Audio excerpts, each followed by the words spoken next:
Whether you're joining us for the first time or you're back for more specialist insights, welcome to Product Marketing Off-Piste. Before we begin, we want to say a thank you to our sponsors and partners for helping us bring this awesome event to life. We're sure you'll enjoy it. And if you're on the lookout for more resources, our Slack community is home to a bunch of contributions from thousands and thousands of fellow product marketers.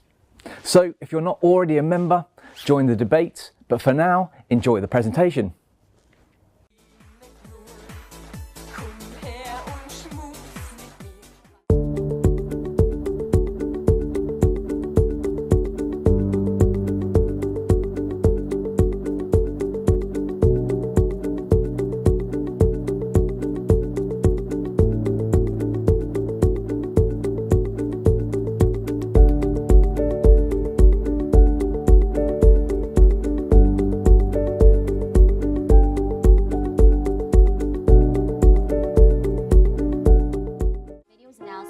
In some ways, things are kind of the same. People are dropping off. In other ways, The screen's too slow. well, Fluffy, seriously? We still got a couple things just to polish this up. the good news is we've learned we can do this. Any questions? Hello? Okay, let's run through the sign-up flow. I really like how clean it is. Turns out when we're hitting our goals, nobody cares if we're wearing pants. We just need the right tools. So our team stays a team. So no matter what comes next, we know we can work better, do better.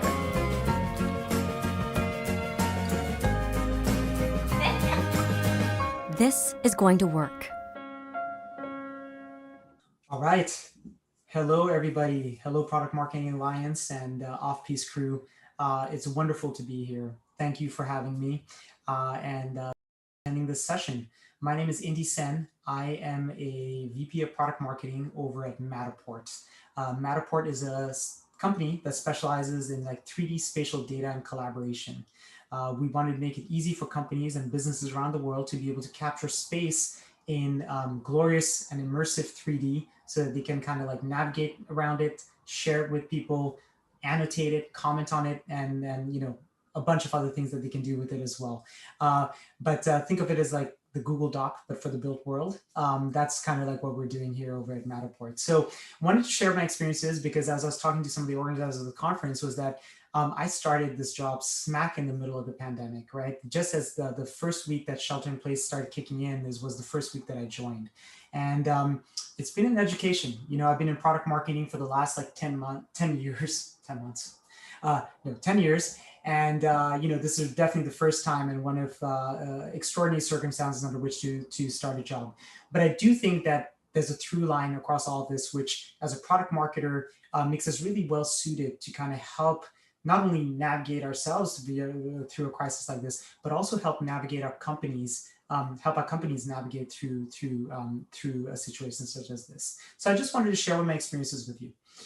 And where that starts is really, let me give you a quick kind of blurb on my life. The highlight reel, if you will, is was originally born and raised in Paris, but have been here in the US for a number of years now. Came here for college and has never really looked back, you know, met a wonderful person by the name of Lisa, who's now my wife, have kind of built a family with her, but also was here because of, you know, just the career opportunities. I started my career as a consultant for about 6 years back in Boston, then ended up getting my MBA over at MIT and used that time to kind of really, you know, self-reflect and think about what I want to do next. You know, I love consulting and everything that it taught me, but I really realized that I was more motivated to be a change agent from within an industry.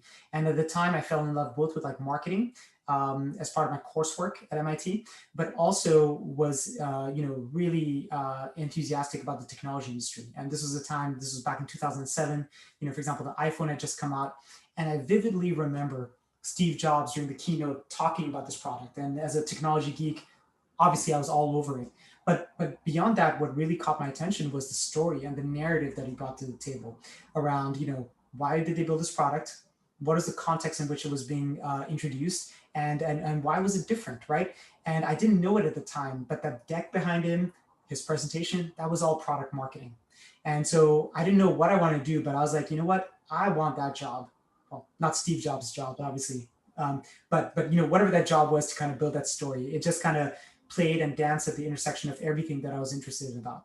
And so far, I guess that experiment has panned out pretty well. You know, I was lucky enough to join Salesforce at a time. This was back in 2008, where it was, you know, just growing like a weed, and you know, at a really steady clip. And obviously, it's such a big company now. But I was fortunate enough to live to work with some of the best folks in the business, and really cut my teeth there.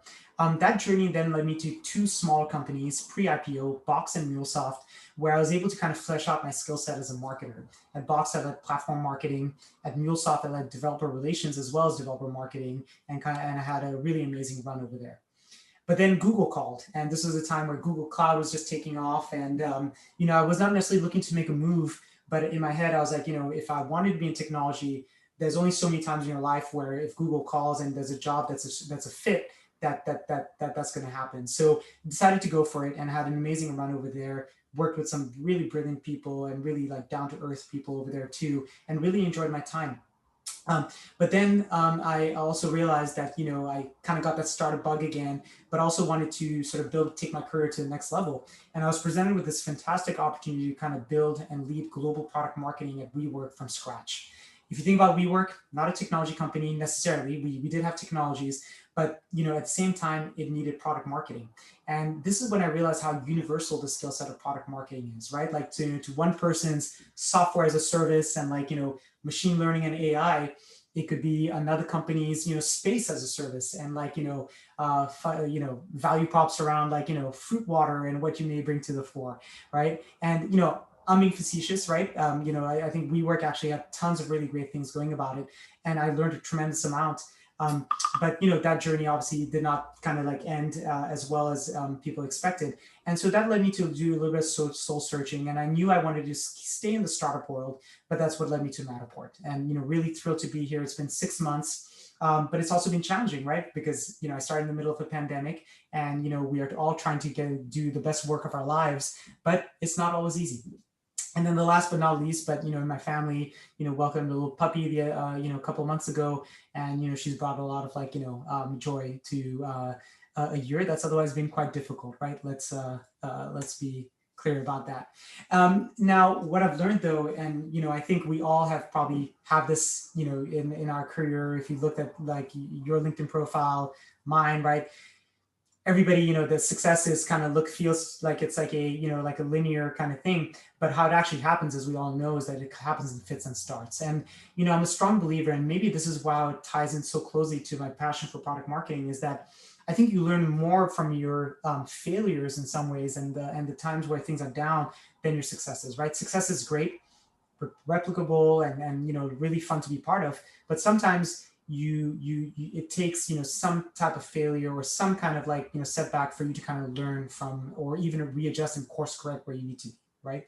And so, you know, I think the reason I put this up is that I think, you know, as product marketers, we're naturally, and typically I think product marketers is naturally resilient, right? Because at the end of the day, you know, we are all folks who, whether we have a team or not under us, we're all trying to influence without authority. We're not the engineers. We're not sales. We're not like the marketing team at large, right? We are the folks, but at the same time, we have the best vantage point across all those areas. And I think that gives us like a really unique perspective on what it takes for a company to succeed. And so that's what I wanted to talk to you about today. You know, I think that one is that, you know, as hard as these times might be, right? And I don't know who here has in the midst of like starting a new job or thinking about taking a new job, or who is happy where they are, is that, you know, if anything 2020 has taught us is that, you know, stuff happens and you got to adapt to it. And so it takes me to like one of my favorite quotes, which is from Denzel, and yes, we are on first name basis, is, you know, you fall down 7 times, but you get up 8, right? So always remember to get up, and always remember that, you know, as a product marketer, you are in some ways the cheerleader for the organization, right? Because you are tying the product team, you know, like who are building amazing things, but building a narrative around it, right? Like we're talking about how Steve Jobs was talking about the iPhone. Yes, it took amazing technical feats to kind of build that device. But of course, as we all know, the best product doesn't always live in the marketplace. And so if you think about where even the iPhone started back, you know, like what was it, 13 years ago, right? Where Microsoft was famously, I think Steve Ballmer said, hey, I figured that they'll sell 1 million units and that's tops, right? Fast forward today, right? Like Microsoft's not making a phone, definitely not, and Apple is near ubiquitous in terms of like mind share and only getting started, right? For the iPhone. So that brings us, I think, to a moment of like intense challenge and introspection, which is this year, right? What year it's been. I Googled 2020 and searched for images, and this was one of the first ones that came up, right? And I think we can all recognize the dumpster fire that has been 2020. But that's not to say that there aren't any opportunities, right? And I think that product marketing as a discipline and us as a function within an organization is really poised to help our companies and our teammates and our colleagues succeed, right? And I believe that for a couple of reasons. Product marketing has never been more relevant than at a time like this, right? Where attention spans, people's willingness to listen, to hear, to and even their ability to communicate either has been limited, or where you are so bombarded by information and so strapped for time, right? Like I'm a parent of two, a little puppy who is just right now clambering all over this area, and I kind of had to shoo it out. We're all dealing with stuff, right? So the last thing some people want to do is be sold to, being marketed to. But the first thing that companies need to do is, how do they pull themselves out from a situation like this and thrive? Not only just survive, but actually grow, right? And I think this is where the product marketing mindset is so essential, right? Because, and I believe that it is for the three reasons that you see here, which are, if anything, product marketing, if done right, brings structure, agility, and empathy to an organization. And so those have been sort of the through lines that I've personally seen. Like I think in my career, if you asked me 10 years ago, if this still holds true, I think it does, right? And if anything, 2020 and joining a company in the middle of a pandemic has taught me is that these are the things that what make for great product marketing. So let me dig into that some more, right? Like I think is that, the first thing that I had to do when I started my job, and again, just by ways of kind of like reiterating this point, was my first day was in April, which was just a week after shelter in place here was invoked in California. And so I had gone from the moment where I thought that I'd be able to, go to my office, meet people, the people I manage, like kind of work with them, get to know them, to being in an environment where I think I might have met the CEO in person and my manager and maybe my two other leads, my counterparts in the marketing organization, and that's it, right?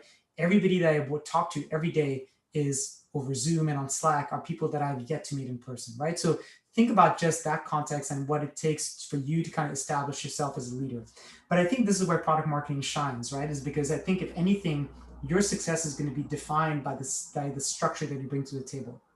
So I think a lot of you might have seen this chart. I think it's one that one of my mentors and managers back at Google, Carol Carpenter, gave us on the first day that we were part of her team, was that, at the end of the day, product marketing is one of those disciplines that's the most sort of like cross-functional across the organization. I can't think of like any one function at a tech company or other companies, for that matter, that are so cross-functional. Because on any given day, you're probably spending more time with sales and with product than you are with your own sister team in marketing, right? If product marketing done right, I think effectively you're kind of the router of information across all these functions, right?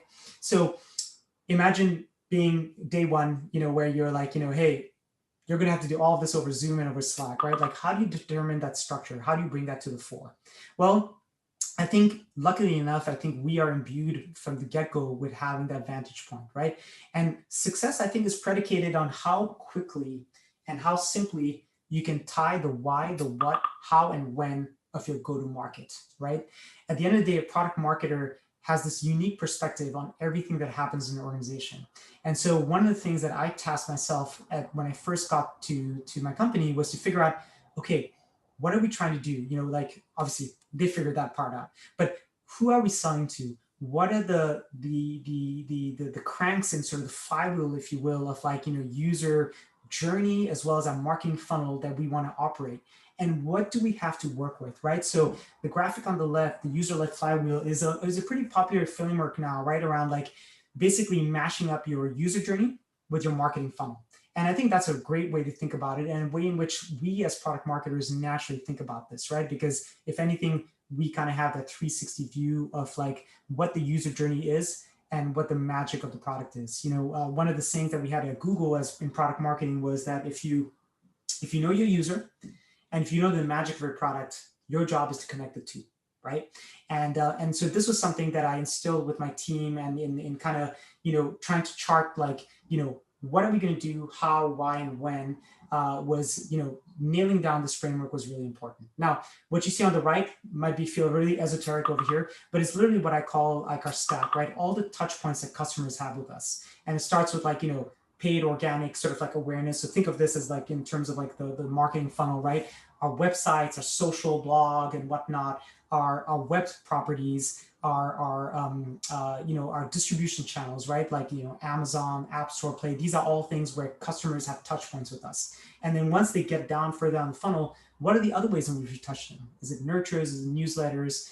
Is it our actual application and the in-product experience, right? Which you see here. And so your mapping of this will probably look very different. But the point here that I wanted to tie in, and why I think it's important to underline, is that no matter where you are as a product marketer, and no matter what the time of the which type of era we're living in, whether it's a pandemic or not, we have a unique skill set that is able to tie all these things together.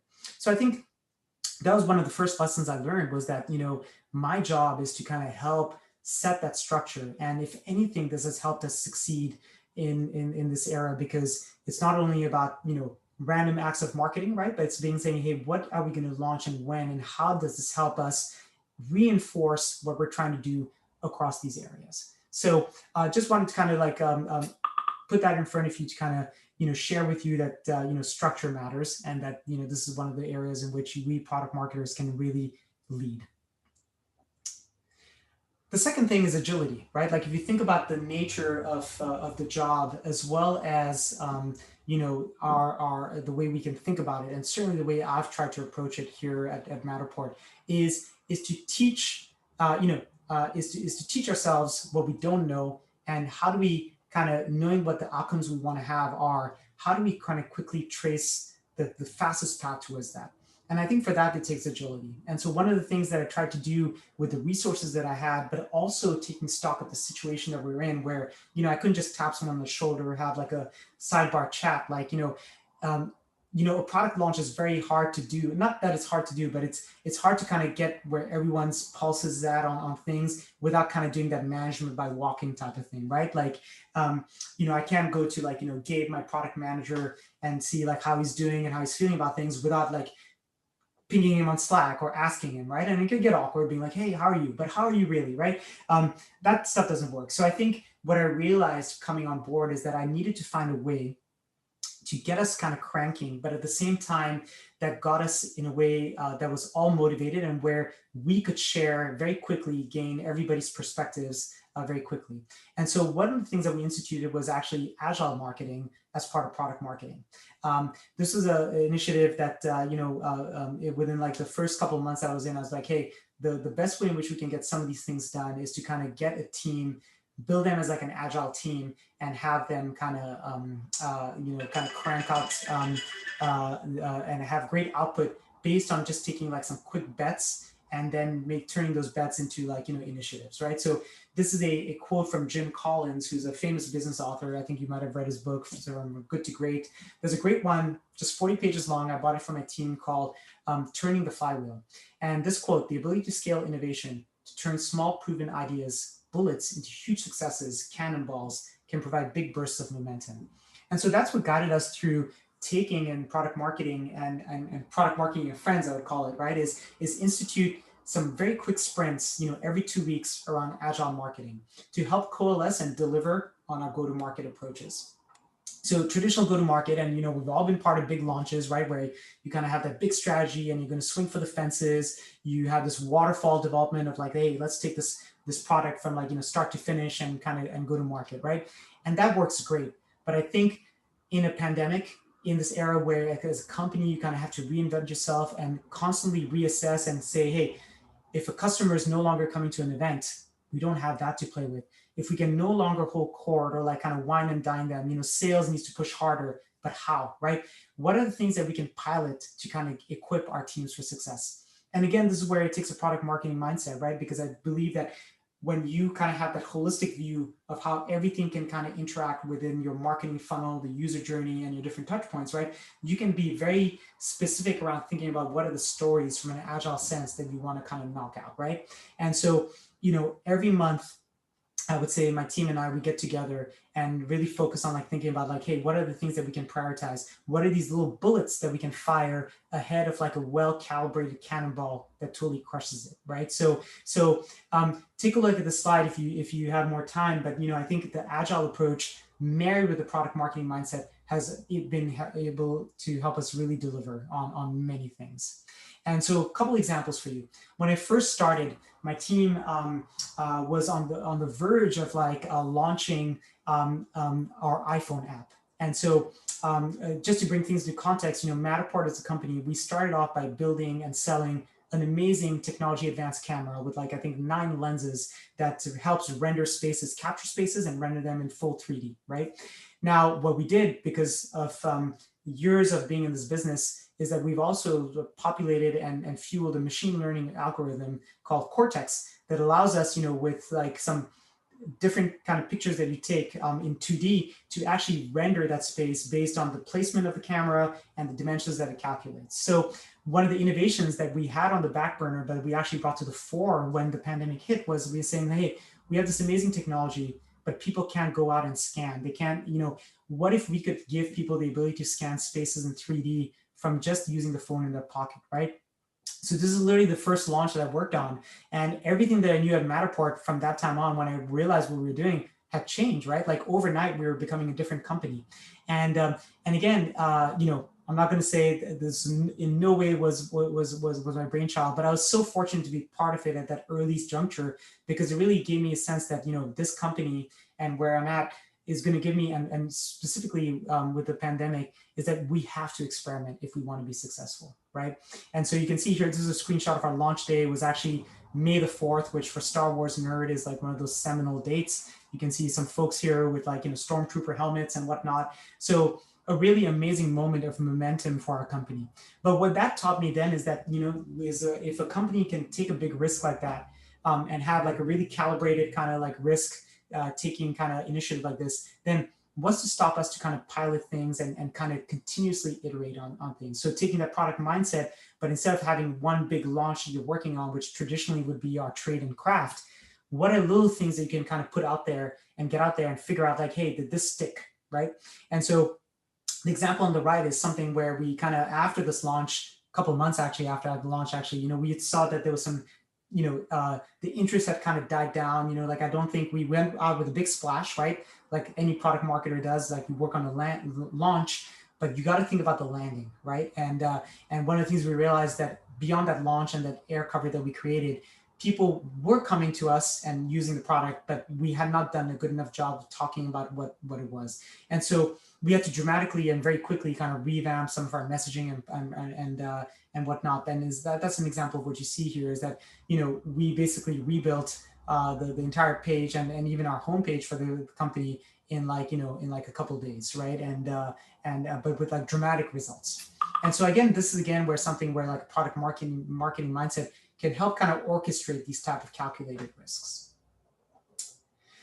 And then last but not least, and I think this is something which again has kind of guided me in my journey here, is that, I think when you are given the privilege to lead, right, and even inspire people, and, we were joking before around like, influencing without authority, right? At the end of the day, what's going to make or break your ability to kind of succeed and drive things is empathy, right?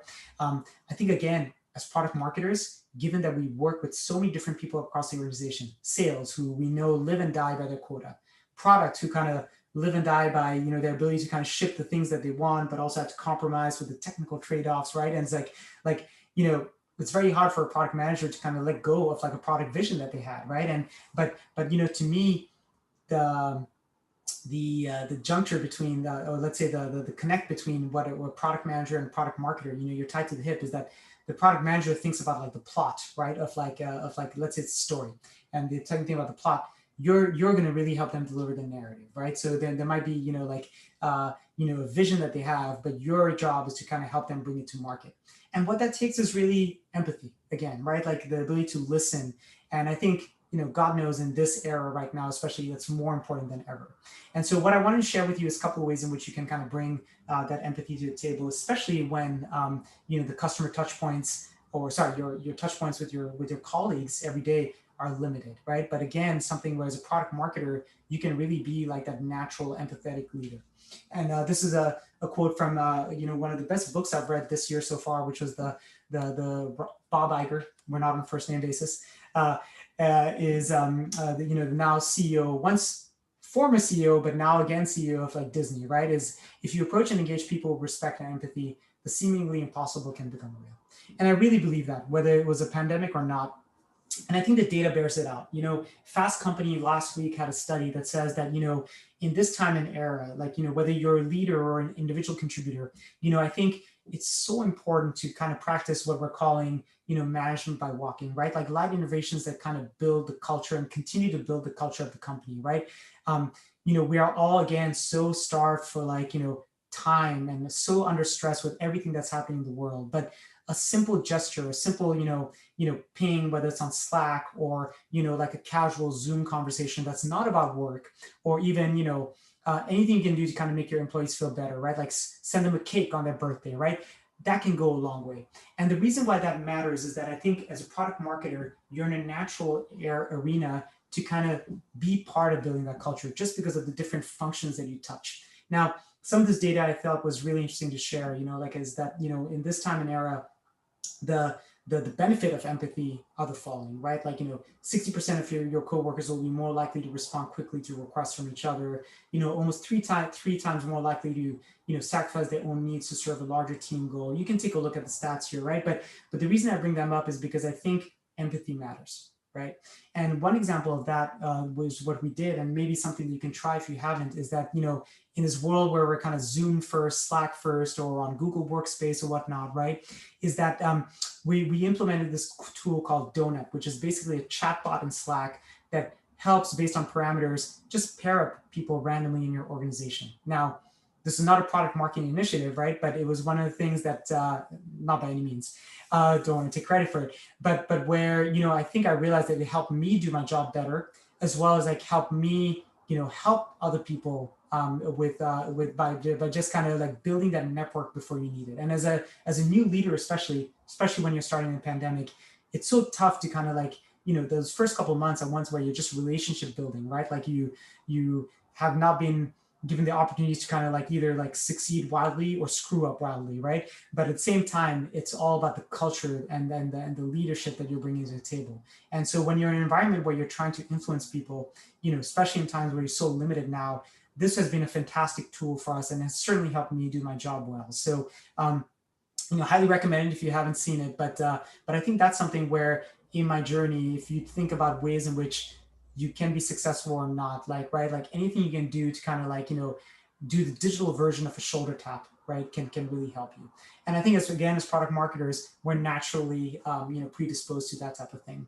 So those are just kind of some of the thoughts I wanted to leave you with. I think it's been a journey for sure. And I think my takeaways here are that, I think if the product marketing skill set has never been more relevant than it is today, right? I think if you think about how closely you need to be to kind of tie the go-to-market of your company, right? And kind of be that voice of like kind of like the situational awareness, being like, hey, here's how product really thinks about the product. Here's how sales is what they're hearing from the customer. Your function is so critical, right? At a time where so many companies are trying to pivot, so many companies need to reinvent themselves. And survival is just table stakes, unfortunately, right?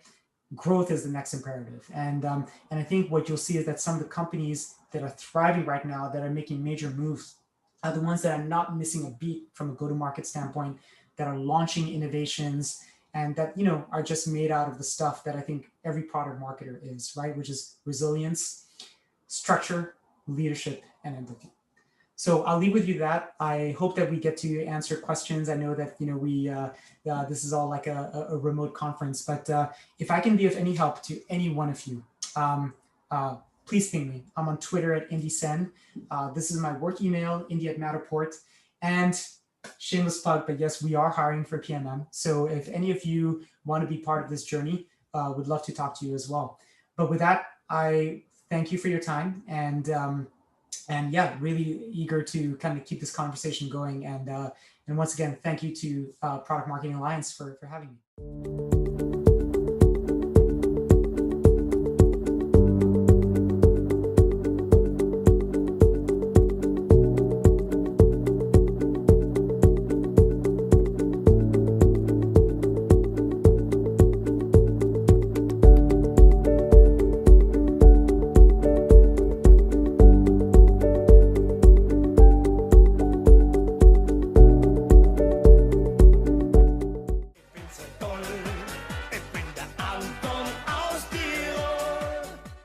Whether you're joining us for the first time or you're back for more specialist insights, welcome to Product Marketing Off-Piste. Before we begin, we want to say a thank you to our sponsors and partners for helping us bring this awesome event to life. We're sure you'll enjoy it. And if you're on the lookout for more resources, our Slack community is home to a bunch of contributions from thousands and thousands of fellow product marketers. So if you're not already a member, join the debate. But for now, enjoy the presentation.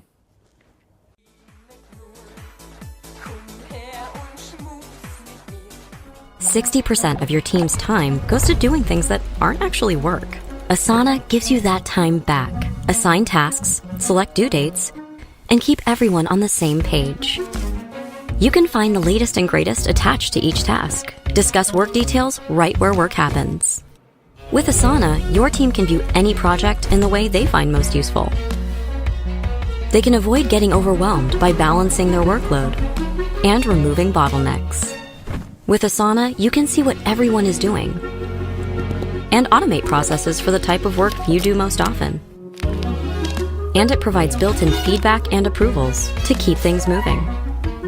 Asana is built to scale across your entire company, so anyone can see where things are at and how it all maps back to the company goals. So get that time back and get the team organized around the work that matters most. Try Asana today. Hi, everyone. My name is Lisa Collin, and I work with commercialization and strategy at a company called Visma. Now, companies today face an increasingly complex landscape when it comes to technologies, new methodologies. There's new roles that we didn't really know about before, and there's an increased silo structure that risks the innovation process, and it risks that the product marketing managers are not involved early enough. And what happens then? Well, companies might not be developing the right product at the right time, to the right segment, perhaps at the right price. So how do you get the different parts of the organization to see the full picture and include you and others in early enough to actually make a difference? Imagine if you had a structure that explained in an easy way how the collaboration actually takes place, or should take place, I should say, and how you can get earlier involvement from the key stakeholders. Because in order for real collaboration to take place and to speed up commercialization, the PMMs, I think, need to be involved much earlier in the innovation process.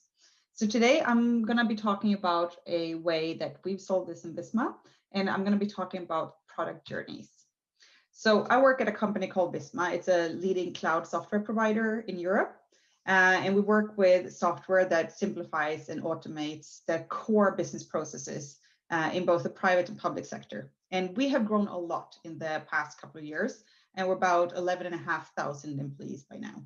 And we've created a framework that enables better collaboration throughout the product journey and the innovation process, as we call it.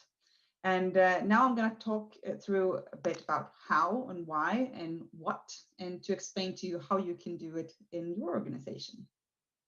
So first of all, a little bit about what you can achieve. And one of the first thing is that having a good way of organizing your full team can reduce the time of your cycle so that you can get the product out quicker. And it's also a way to actually get a clearer view of who is doing what. It can enable the communication to make it a lot better and bring the teams closer, which we've seen a lot. It also makes us more certain on the deliveries, that we're actually delivering the right product, which has a positive impact on the revenue and the product NPS. And it's also a way to actually explain what we're doing to other parts of the organization and to stakeholders, and visualizing that. So what is a product journey? Well, a product journey basically maps out the touch points throughout a product lifecycle, and it defines all the different activities. You might have heard about a customer journey, and there's quite a lot of similarities. Basically, if you look at the difference, a customer journey focuses on the interactions between a customer and the organization, whereas a product journey focuses on the product's relationship with the different parts of the organization. And if you combine these two, you get a really, really valuable insight when it comes to the customer's needs and hopes, their goals, and their expectations, as well as understanding the pain points within the organization as well as for the customer. So with this insight, you're able to actually deliver a better product with an earlier involvement of the key stakeholders. So the goals to have when you're having a product journey is to understand how the product journey, what it looks like today, and what the challenges are. And then what we're delivering and what roles are needed and when they're supposed to do what, and to identify the key areas of improvement. So a little bit about how to map the product journey first. So the first thing that you do is that you initiate the actual project, of course. So you define the target group and decide which KPIs you're going to have, et cetera, et cetera. And then you start with the actual workshop, and I'll explain that a bit later, where you map the actual product journey. And here it's really important that you have the right type of setup when it comes to the team, so that actually the whole organization is represented. And then you document the where and the why that the product development is slowed down, and what decisions are made, if it's the right stakeholders that are involved, et cetera, et cetera. And you're also documenting which touch points are actually working well. This is so we can ensure that they are kept. And then you look into what the ideal journey should look like and create an improvement plan based on this. So this is a little bit about what our product journey looked like. So what we did was that we started with looking into the innovation process. If you were to Google an innovation process, you would see that there's many different versions, but basically it all starts with an idea, right? So you have the idea, that idea is evolved, and then you build it, and then you bring it out to the customer. So we started breaking that down. So you look here in the blue area, you will see the initiative, the review, the implementation phase, and then you have the early availability and the general availability. And then, of course, scaling up. And then we'll look at the different activities a bit more in detail in the red part. And then we broke them down even more into the specific activities, meetings, and KPIs. We also looked at the output and actually a couple of different roles that I haven't included here, which actually went very much into detail on who should be doing what. I illustrated it like this. So this is basically the outcome. The different illustrations that you see here are the red squares that you have here up on the top. So just trying to break it down a bit more for you. I'm now going to go through the different parts of what we found in our product journey, a couple of those findings and what we've done with them, and then I'll explain it more.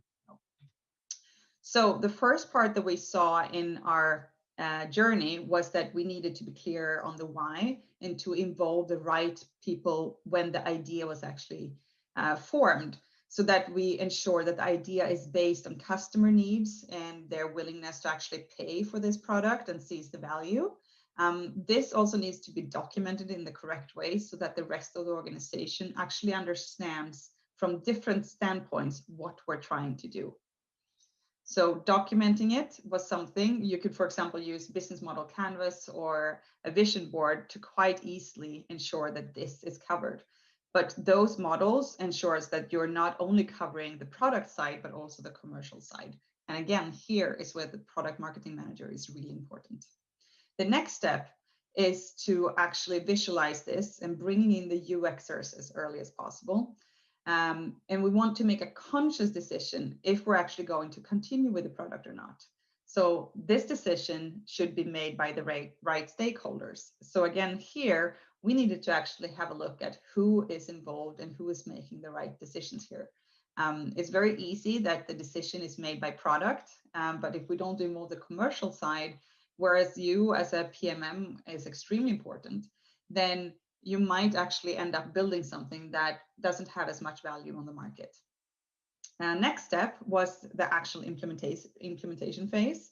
So here is where you're developing the solution of the product and starting the early marketing, of course, because what we probably all of you have noticed at some point is that marketing is involved a lot later than they should have. And especially when you have a new product, there might be a need to actually educate the customer base. And it also gives you a really good opportunity to start testing the business idea through the research that you're doing. And you can get survey results from customers that you're speaking to. And that way you can determine whether this idea is actually worth pursuing and how much energy should be put into it. Because obviously this can lead you to an even better product market fit. Another thing that needs to start a lot earlier in many organizations was to look at the resources. Do we actually have the resources that will be needed when we're rolling out this product? And then, of course, pilot, get that MVP out there as early as possible to get some feedback. And acting on this feedback and evolving the whole management system when it comes to creating the feedback mechanism, that's something that is extremely important and something that I think many companies can work on. And here we also saw that the training needed to start even earlier, ensuring that both sales and support knew a lot earlier about the product, what to say, what to pitch, and how to explain it. Because as soon as you start talking about the product, the message is going to get out there. And a COM, for example, might get questions, even though that was not the product that they were there to sell. And then you have the product out there. You want to have the classical marketing, of course, and the sales activities. But here is really important to involve the customer journey experts. Because here we can ensure that we're delivering the product in the correct way and link the customer value to the operational drivers. What we do in Visma is we work with something called a market readiness checklist. This is to ensure that all different parts of the organization is actually ready to go before we click on the launch button. Let's take an example. If you work in, for example, a bank, you need, say, marketing and operations, credit perhaps, and IT, of course, to support the customer that is going to open a bank account. If not all of these different parts are actually ready when you're launching the product and start marketing it, then what type of experience is that customer going to get? So market readiness for us is extremely important to ensure that the whole organization, from the product out to sales, out to customer support and customer success, is in place.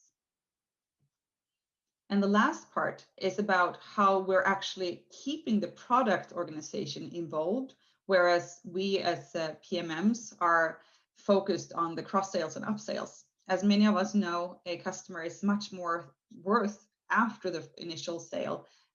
So it's important that we also involve the product department to get them to feed you with new ideas, new possibilities, and new features that you can market as a product marketing manager.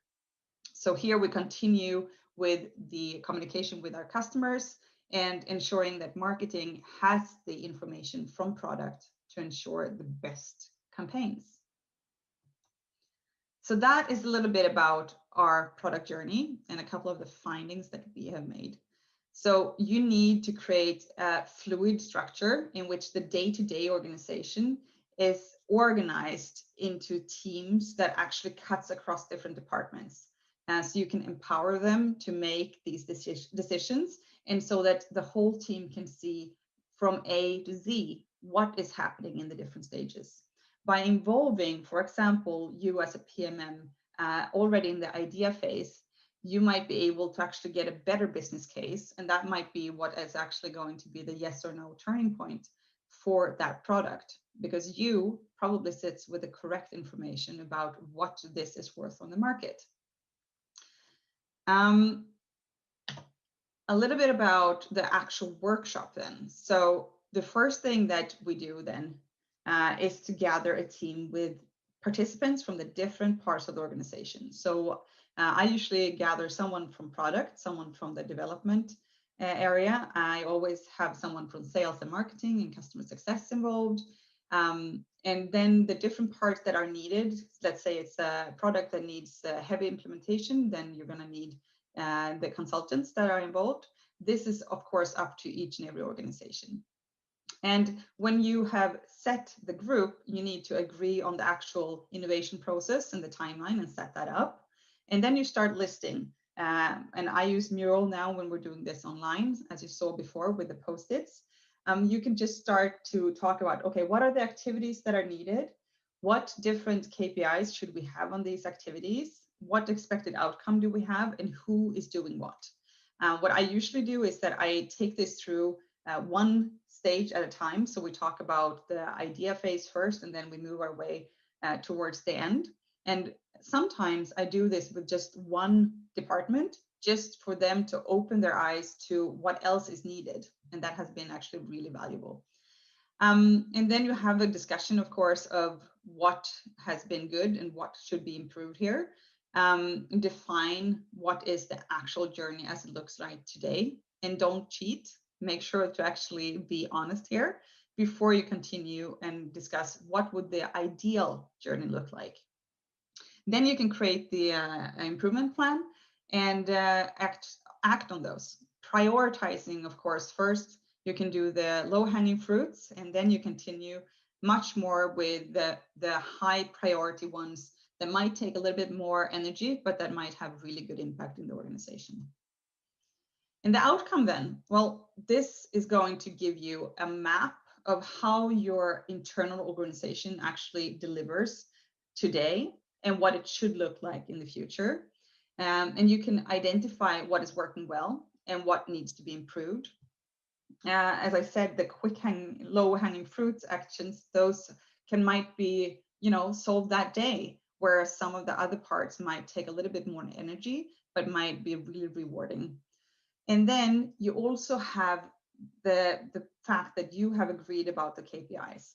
What I saw when I started with these workshops was that, for example, product might have a lot of involvement in the beginning, but they only talked about the measurements and the KPI in the end result, but they were not really responsible for all the end results.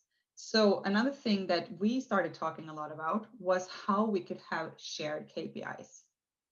So I'm going to get to that in a little bit. Illustrating the actual map is very valuable, I think, and it can look different, of course. So no two journey maps are the same. It depends on your company, maybe who is actually in charge of it. But the important thing here is that you have something that you can use and illustrate to the rest of the organization, so that you can influence the business decisions and make your company more aware of what the actual organization is. And we talked about KPIs. So I actually believe that there should be much more shared KPIs within the organization. That means that different departments share the same goal. And there's one thing to share the goal of the revenue, but there might be other goals. And I put up a few different ones here that you might be inspired by. So it might be, for example, how many go and no go have we actually had this year when it comes to new ideas? Or what is the time to day zero, meaning that when is it actually that a customer has a real value from this product? That is something that everyone in the company should be engaged on. What are the deadlines met? How have we solved the different roadmap issues? Have we solved them quick enough? What is the retention rate? All of these things are things that you can discuss and decide on together. Which ones are we going to prioritize? Is it the number of sold packages? Well, then perhaps product should also be measured on it. So my key takeaways when it comes to a product journey is to define first the as-is journey before you move over to the ideal journey. So don't cheat there. Involve the right people when you do this. So you don't do this by yourself. You have to have somebody representing the different parts of the organization. That also makes it easier for your buy-in when you're discussing this later. And keep the good parts and evolve the pain points. And this is very quick. There's very many books when it comes to customer journey. And I recommend adapting that when you're looking at the internal organization and how you can map the product journey instead. And if you have any questions, you're more than welcome to reach out. Usually I will answer questions on LinkedIn, and you have all my information here. Thank you so much for listening, and have a great day.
Welcome back to Product Marketing Off-Piste. We're sure you're enjoying the presentations from our guest speakers so far. We're enjoying playing host, and the good news is we've even more talks coming up. But before we throw even more grade A content your way, we want to take a moment to thank every person who's contributed to making Off-Piste a worthy addition to the product marketing calendar. Sponsors, partners, speakers, and of course every product marketer who is registered and tuned in. Enjoy the talk.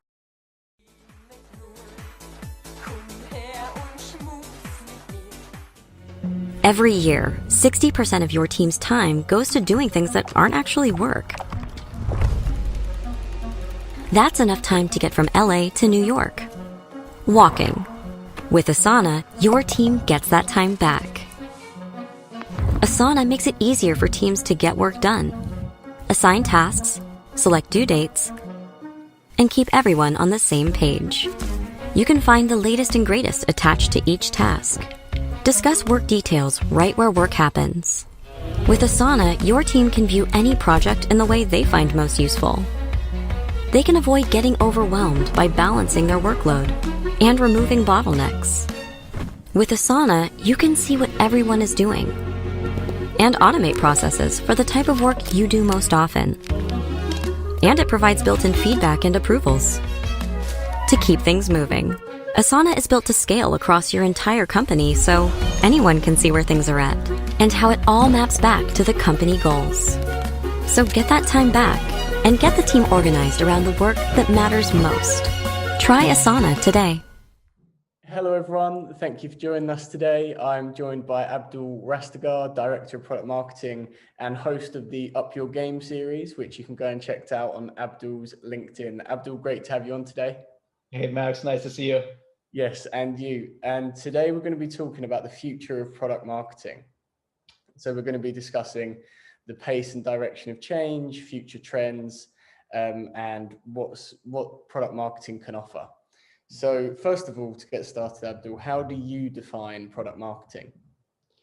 So I define it in, to some sense, the way I would have defined it 10 years ago. And then there's an evolution to it as well. So first and foremost, product marketing has always been the voice of the customer, or taken ownership of that. So that's timeless. That would have been 10 years ago. And I think 10 years from now, it's going to be the same thing. What's evolved and changed in my mind is that we're becoming more strategic. So we're starting to really think about what is the future of our products or our company, right? It's not just the immediate activities that we're doing. And the other thing is we're starting to think a lot more about growth and revenue, which is not something that product marketing did in the past. So I think if I had to define product marketing today, it's those three things, right? It's the voice of the customer, it's about strategy, and it's about growth. Nice. And how do you describe what you do to your friends and family? Yeah, I keep it super simple. I just say software marketing and leave it at that. You know, if anybody has any questions, they'll follow up, and nobody ever does. You know, I don't think anybody wants to know. So as we're both well aware, we're currently in the middle of a global pandemic and it's having lots of effects on lots of different jobs and job types. Do you think the pandemic will have any long-lasting effects on product marketing as a function? Yeah, I think so, indirectly though. So let me specify what I mean with that. So if you think about telemedicine, remote work, curbside pickup, those were all kind of like niche luxuries that some people on the side did in the past, but then in a matter of 2 to 3 months, it became the norm, right? It became the mainstream. So what the pandemic did, it forced us to think differently. It forced us to think novel ways of doing things, right? Of solving problems and using technology. So I think the effect of the pandemic on product marketing is going to be exactly that, right? So the fact that we can work remotely now provides multiple opportunities. For one thing, it gives me an opportunity to work at a company that may be based in New York when I'm living in San Francisco, or maybe in the company's based in London, but I'm living in Barcelona, right? So it gives you that kind of indirect opportunity. The other thing the pandemic does, our customers are just much more willing to get on a Zoom and speak with us, right? Even if it's just a little chat or a roundtable. So it provides us the opportunity to really kind of think more about that voice of the customer and have a lot more interactions with them. So I think those kinds of things are going to stay. Sure. And what, on the sort of theme of trends, what are some of the big trends that you see driving the business world? Yeah, I mean, there's ultimately there's a lot. I want to just hone in on three of them, which I think kind of really dictated everything else. One is the pace of change and growth in data. So in the year 1900, information would double at a rate of once every 150 years. So you know, the level of information they had in 1750 was double that what they had in 1900. Fast forward 100 years later, the change of information, the pace of information with doubling was at 17 years. So a full order of magnitude faster, right? And now in 2020, the rate of information is doubles at every 12 hours, which is just a mind-numbing number, right? There's this exponential growth, and that's not gonna, it's not clear when that's gonna even bother to slow down. So we don't know when where this will ultimately lead us. So that's one of the big drivers and trends. It's just that growth of data, because it has all kinds of implications. Big implication to me in my mind is the digital transformation that it's driving, right? So companies have a lot more tools, a lot more processes to think about, a lot more opportunities to think differently. To give you one example, the MarTech stack is now 8,000 strong, right? And 24% of those companies or tools didn't exist last year. So the MarTech stack is actually following that exponential growth rate of data, right? And they're interrelated. As you develop more tools, you drive more data, and as you drive more data, you develop more tools. So that's the second thing. It's the digital transformation that's really kind of pushing us into thinking differently. And the third piece is the idea of personalization, and not just for the sake of personalization, but for a better customer experience. So everything is interrelated that I'm talking about, right? That you can't personalize unless you have that data. And we have this massive amount of data now today that allows us to think about the customer and understand the customer in a very, very different way, much more finely tuned than in the past. So we have the ability to think about what does the customer need at which stage in their customer journey, right? And which channel do they want it, which content, what type of content you want. So you can really think about, we have all of this data, we can deliver the right message to the right customer at the right time in the channel and format that they want. So those are the three big trends that are driving everything forward today.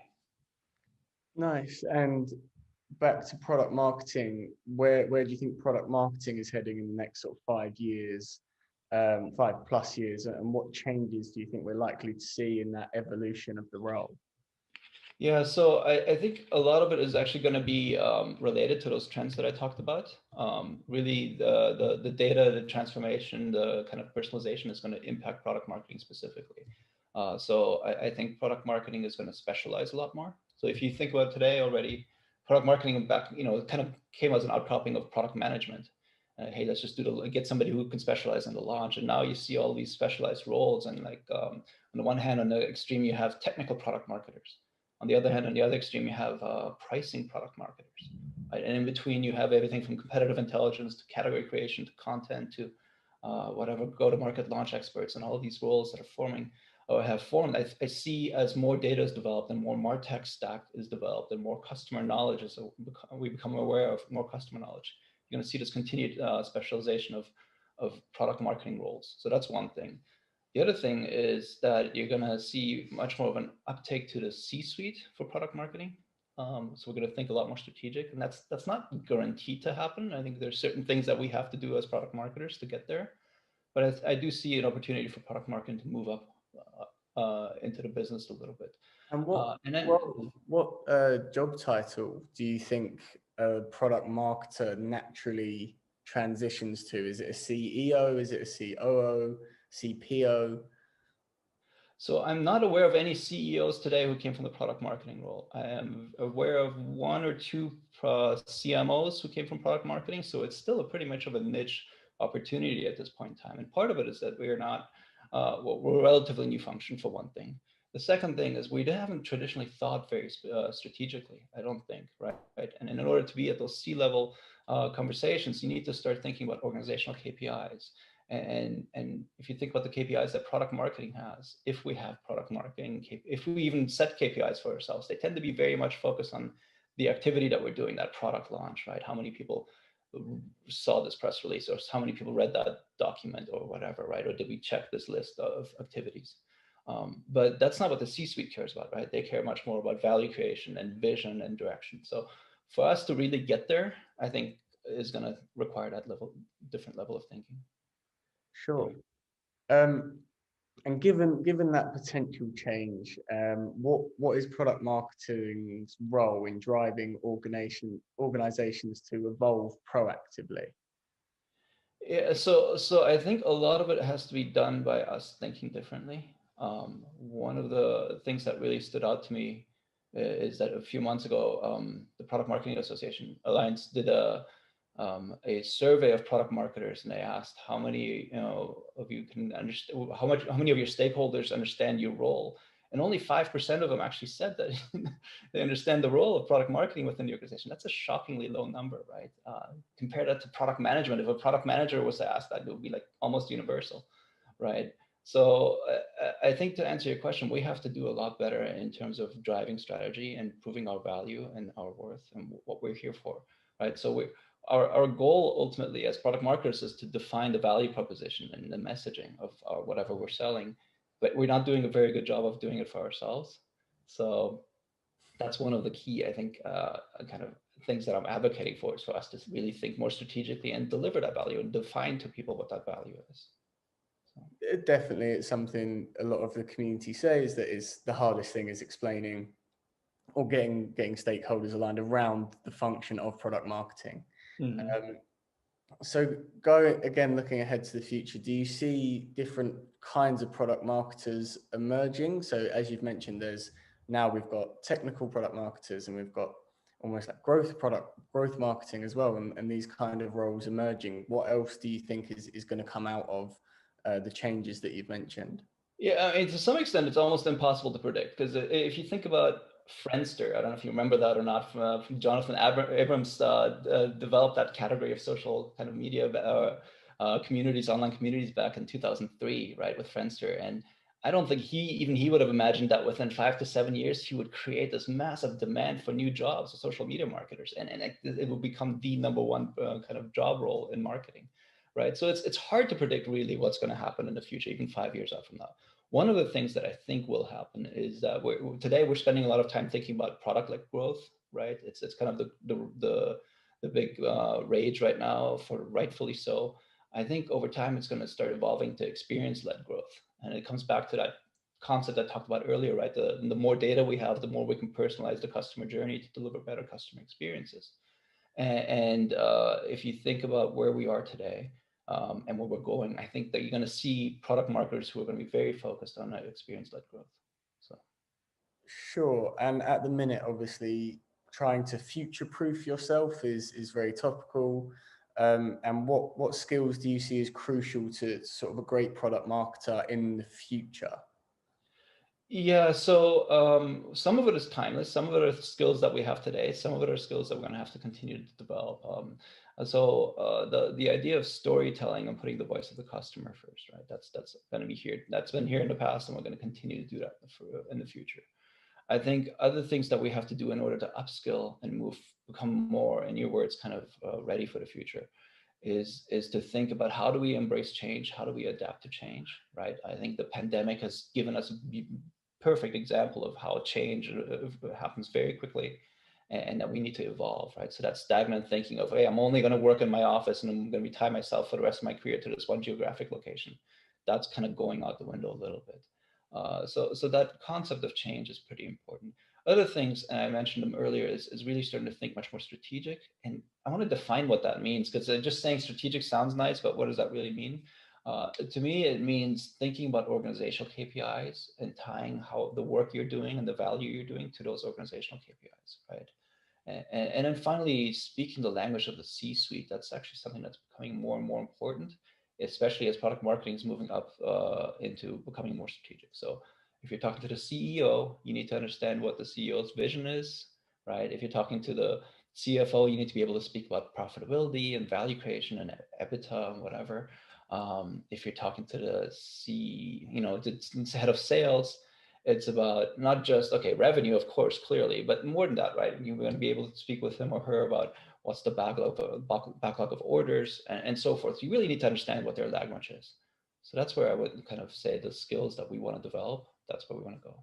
And what measures can product marketers take today to kind of, again, proactively ensure that their skills are going to align with the industry-wide developments? It's one, having the mindset. I think that's really starts with it, right? Having the mindset for, hey, I'm going to continue to learn and continue to educate myself. I think speaking a lot more with C-suite executives to kind of understand what they're what things they're looking for. I think a lot of there's some more tactical activities we can take, like the PMA is perfect for people talking to each other and learning from each other.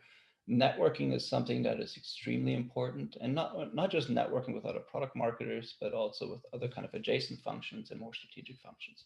So those are some of the kind of activities we can take today to make sure that we're thinking about what's happening in the future. We're ready, future-proofing ourselves.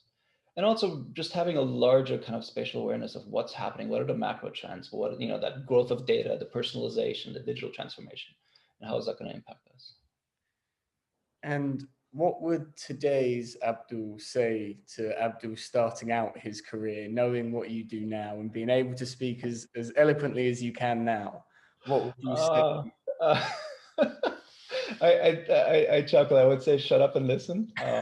Right? That's probably the most important thing a product marketer can do, and it's not easy to do that sometimes, and it's difficult for me, to be honest. Sometimes I'm sitting in a room and there are maybe more junior associates, and somebody may ask something, and it's so easy for me to say the answer or what I think is the answer. But if I do that, then it quiets down everybody else, and I kill off the conversation in that room, right? So it's really giving other people, encouraging other people the opportunity to have the opportunity to speak.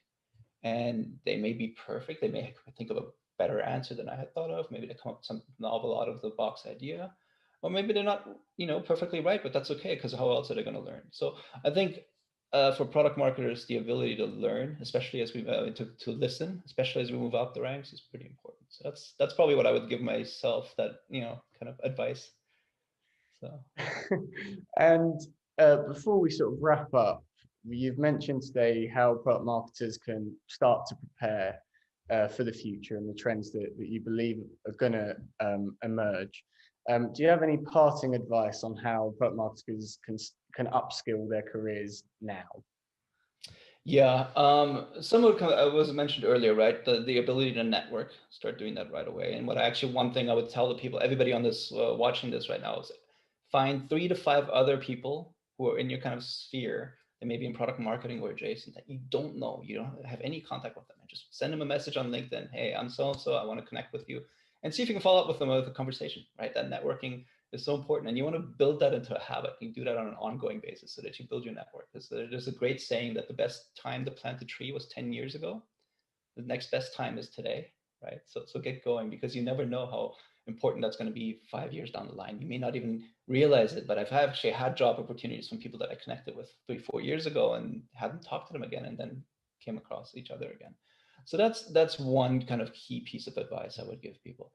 The other thing is to continue to learn, to read, to listen, and then also to start becoming proactive in some of the activities. So start writing, for example, right? One of the reasons I personally write a lot, and one of the reasons I write a lot is because it forces me to think, and that thinking allows me to kind of adopt that to what I'm doing for work and professionally as well. Another thing I would say is maybe think about doing a podcast, or listening to more podcasts. If you don't want to do your own, that's a big step forward, but listening to them, right? I started my screencast really on LinkedIn a few months ago, and the amount of professional growth I've seen, not only from networking and kind of connecting with people, but also being able to learn, and as I'm connecting with these executives, has been phenomenal. So the more hands-on active you get outside of your day-to-day job, the better you're preparing yourself for the future. And hopefully it will return to in-person networking as well in the near future. But definitely LinkedIn, the Product Marketing Alliance Slack community is always very active. So I definitely suggest, if people are looking to network, that's a great place to go and do it. Abdul, thank you so much for your time today. Really, really appreciate it. All the insights, fascinating as ever. Thank you to everyone for tuning in. Go and check out Abdul on LinkedIn. His series is great. Up your game. Abdul, I hope to speak to you again soon. Max, thanks so much for having me. Take care. Awesome. Bye-bye. Bye-bye.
Thanks for tuning in to another presentation courtesy of Product Marketing Off-Piste.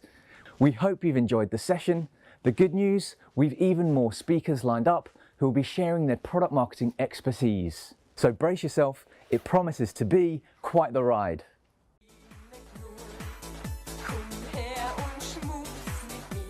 Videos, analysis, stats, In some ways, things are kind kind of the same. People are dropping off. In other ways, The screen's too slow. well, Fluffy, seriously? We still got a couple things just to polish this up. the good news is we've learned we can do this. Any questions? Hello? Yeah. Okay, let's run through the sign-up flow. I really like how clean it is.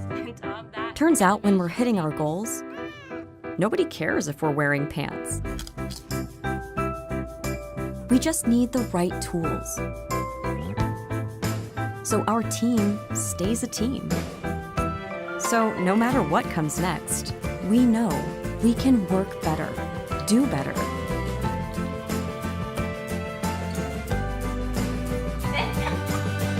This is going to work. Hi everyone, and welcome to Product Marketing Off-Piste. I'm thrilled to be joined by Sean Zinsmeister, the VP of Product Marketing at ThoughtSpot. Sean's responsible for crafting the messaging and go-to-market strategy for ThoughtSpot's search and AI-driven analytics platform. And prior to joining ThoughtSpot, he led product marketing at Infer, the leading predictive analytics platform for enterprise sales and marketing teams, through a successful acquisition in 2017. Sean's widely regarded as a thought leader in data, analytics, and AI, with his works appearing in publications such as VentureBeat, Forbes, Information Age, and more. And he holds advanced degrees from Suffolk Sawyer School of Business and Northeastern, respectively, in strategic marketing and project management. And during the pandemic, the ThoughtSpot team demonstrated their innovative approach with the launch of the Made for the Moment campaign. And we'll be discussing this in far more detail during the course of our chat. But for now, a huge welcome, Sean. Thanks so much for joining us. Thanks so much for having me. Great to be here. Fantastic. The pleasure's all ours. So just to kick things off, really, could you tell the viewers a little bit more about yourself, your role, Sure. and the product marketing function that you're involved with at ThoughtSpot? Yeah, totally. Well, I guess a little bit about myself. I've been doing product marketing now for feels like several years, maybe a lifetime. We talk about made for the moment. I kind of feel like my career has been kind of made for this role. I don't know what a traditional marketing background looks like anymore, but I definitely have more of a squiggly background. I was actually a music composition and theory major when I studied in college. I studied performing arts, kind of made my way into the world of sound design, and I worked as a sound engineer for actually a number of years on the more technical side, working with a lot of big corporate clients. Got into project management, kind of realized, especially back in 2007 and 8, when we hit the Great Recession here in North America, in particular, and I kind of realized like I really enjoyed something that was going to involve both sides of the brain, and I found marketing, and that's when I went and got my advanced degree. I just threw myself into startups and found my way. I tasted a lot of different marketing appetizers along the way, which I think a lot of people do to kind of figure out what I wanted to do. And then product marketing kind of found me as an opportunity. So that's a little bit about kind of how I got here. And then I've been leading and building product marketing teams, for the last several years. And at ThoughtSpot, product marketing is kind of the center.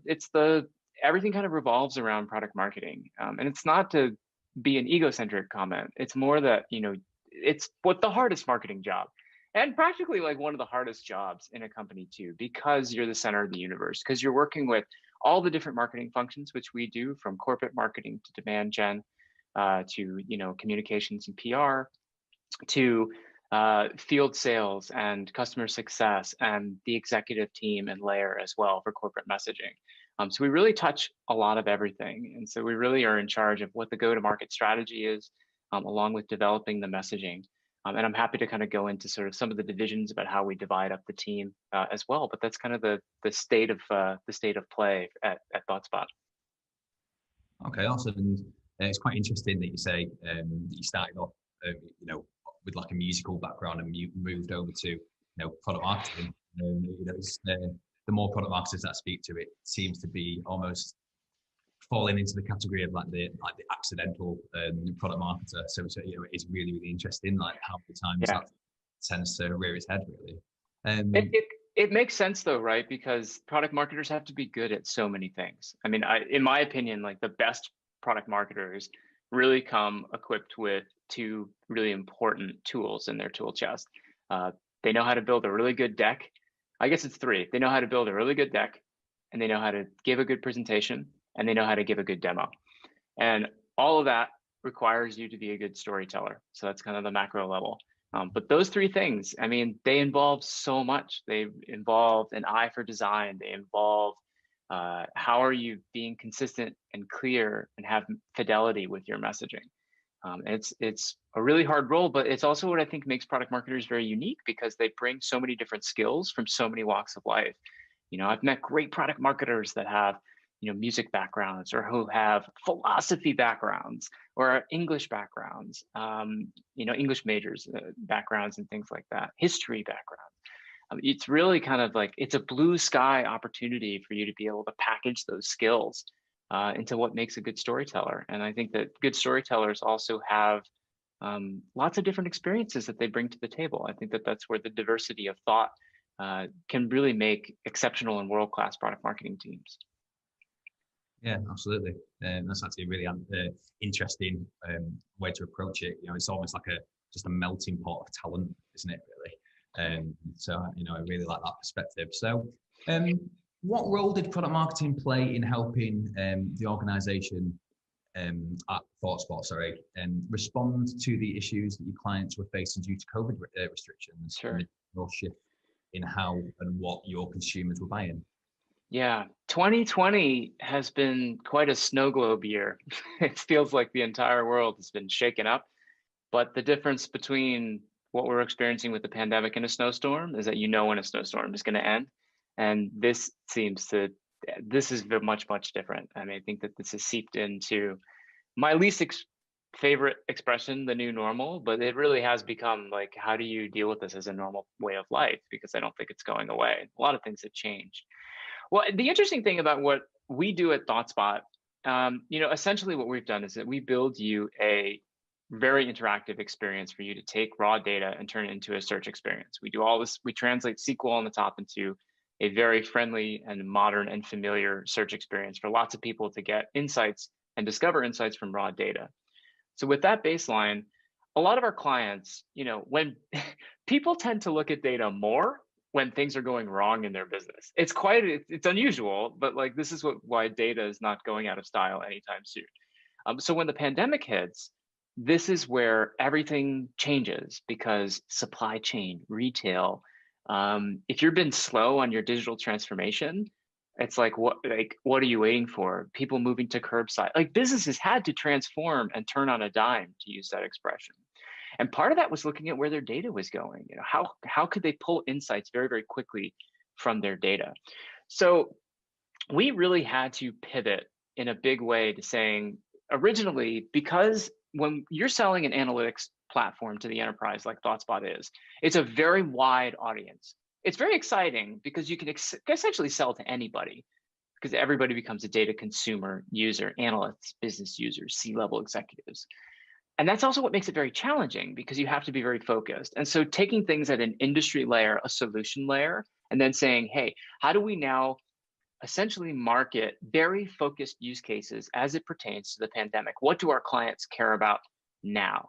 And that became a mantra and a bit of a war cry for the entire organization, which says, you know, where are our customers in this moment? Where are they in this moment today? They care about cost containment. They care about continuity planning, you know, getting their business online. You know, they care about you know, shifting operations and people management. And so we really decided, you know, we really went to our customers very quickly and said, okay, the use cases that you were exploring, the proof of concepts, the proof of values you were exploring before, what matters right now in this moment? Because all those projects went on hold, especially back on March and April. I mean, throw the playbook out the window, everything was changing. And so we very quickly developed these use cases, worked with our customers, worked with the field to quickly message around them, and then built several campaigns. It felt like we were doing, everything went digital very quickly. And so this whole thing kind of came together. And what does this new program look like? How do we get the field in line to talking about this? And the final piece was, how are you going to be able to strategically use the COVID data to your advantage? There's a famous expression that I've kind of almost built my career, maybe my personal life around too sometimes, but never let a good crisis go to waste, because it gives you an opportunity to look at the world in a completely different lens. And you have to see the opportunity in these things, right? There's another expression that I like, which is, it's not why are these things happening to me? It's why are these things happening for me? There's a favorite author of mine that uses that. And you have to look at that and say, there is opportunity here, whether it's, if you were slow on digital transformation, COVID gave you a nice swift kick to say, you have to change. You have to change. And we can really help accelerate that in a number of ways.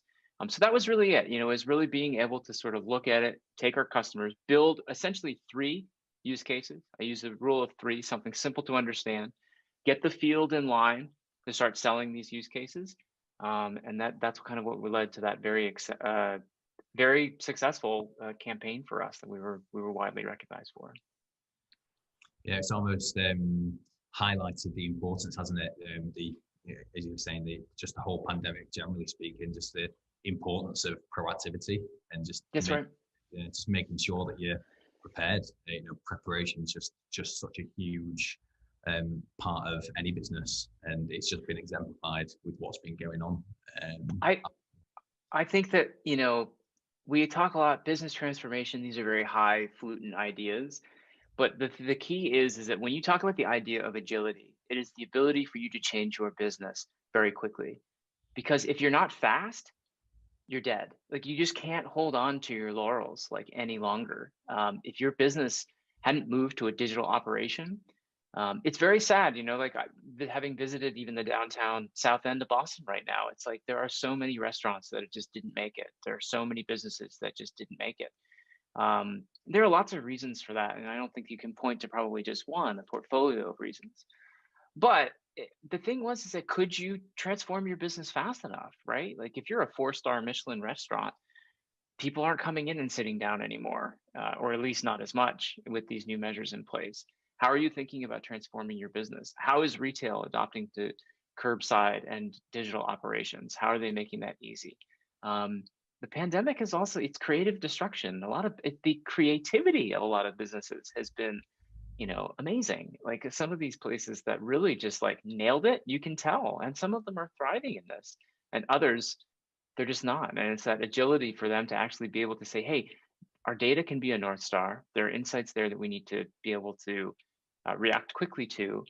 And the old dashboarding paradigm and data pipeline is not going to suffice anymore.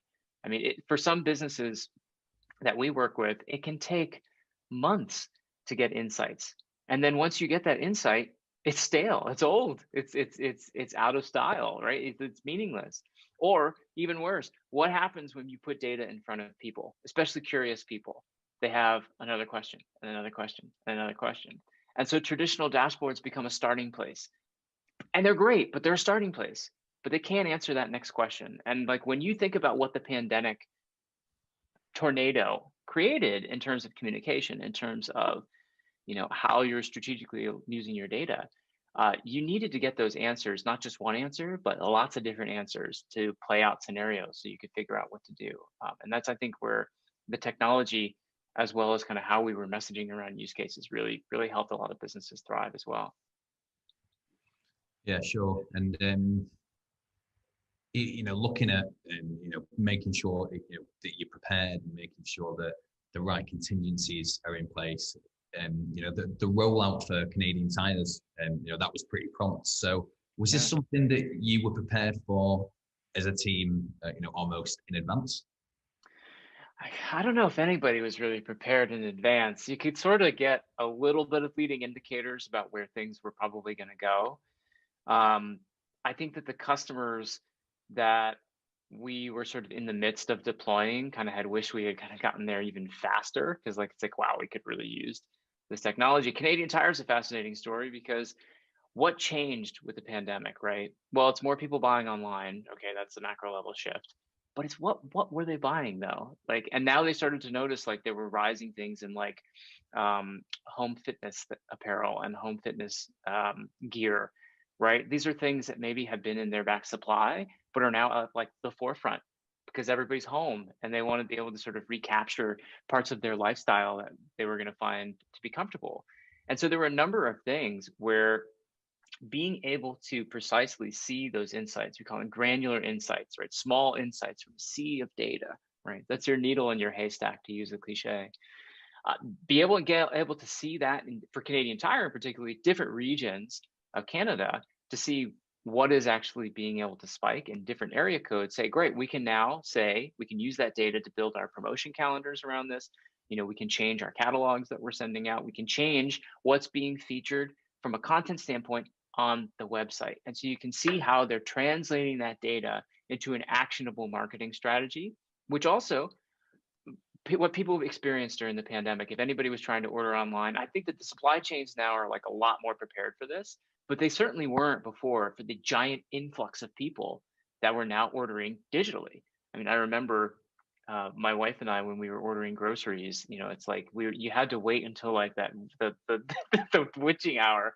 And we was just sitting there hitting the button just sort of to be like, hey, not yet. Okay, we got a window. It almost became a game of roulette and we sort of like had to figure out what the algorithm was. But, you know, I mean, the supply chains were not ready for this, and grocery workers becoming on the front line. Like if you were Instacart or a Prime Now employee, I don't know that if you took that job that you knew that your role was going to be as critical, and still is for a lot of people in many ways. But that's the whole story, right? It's not just about inventory and retail and how that shifts and the digital transformation of it.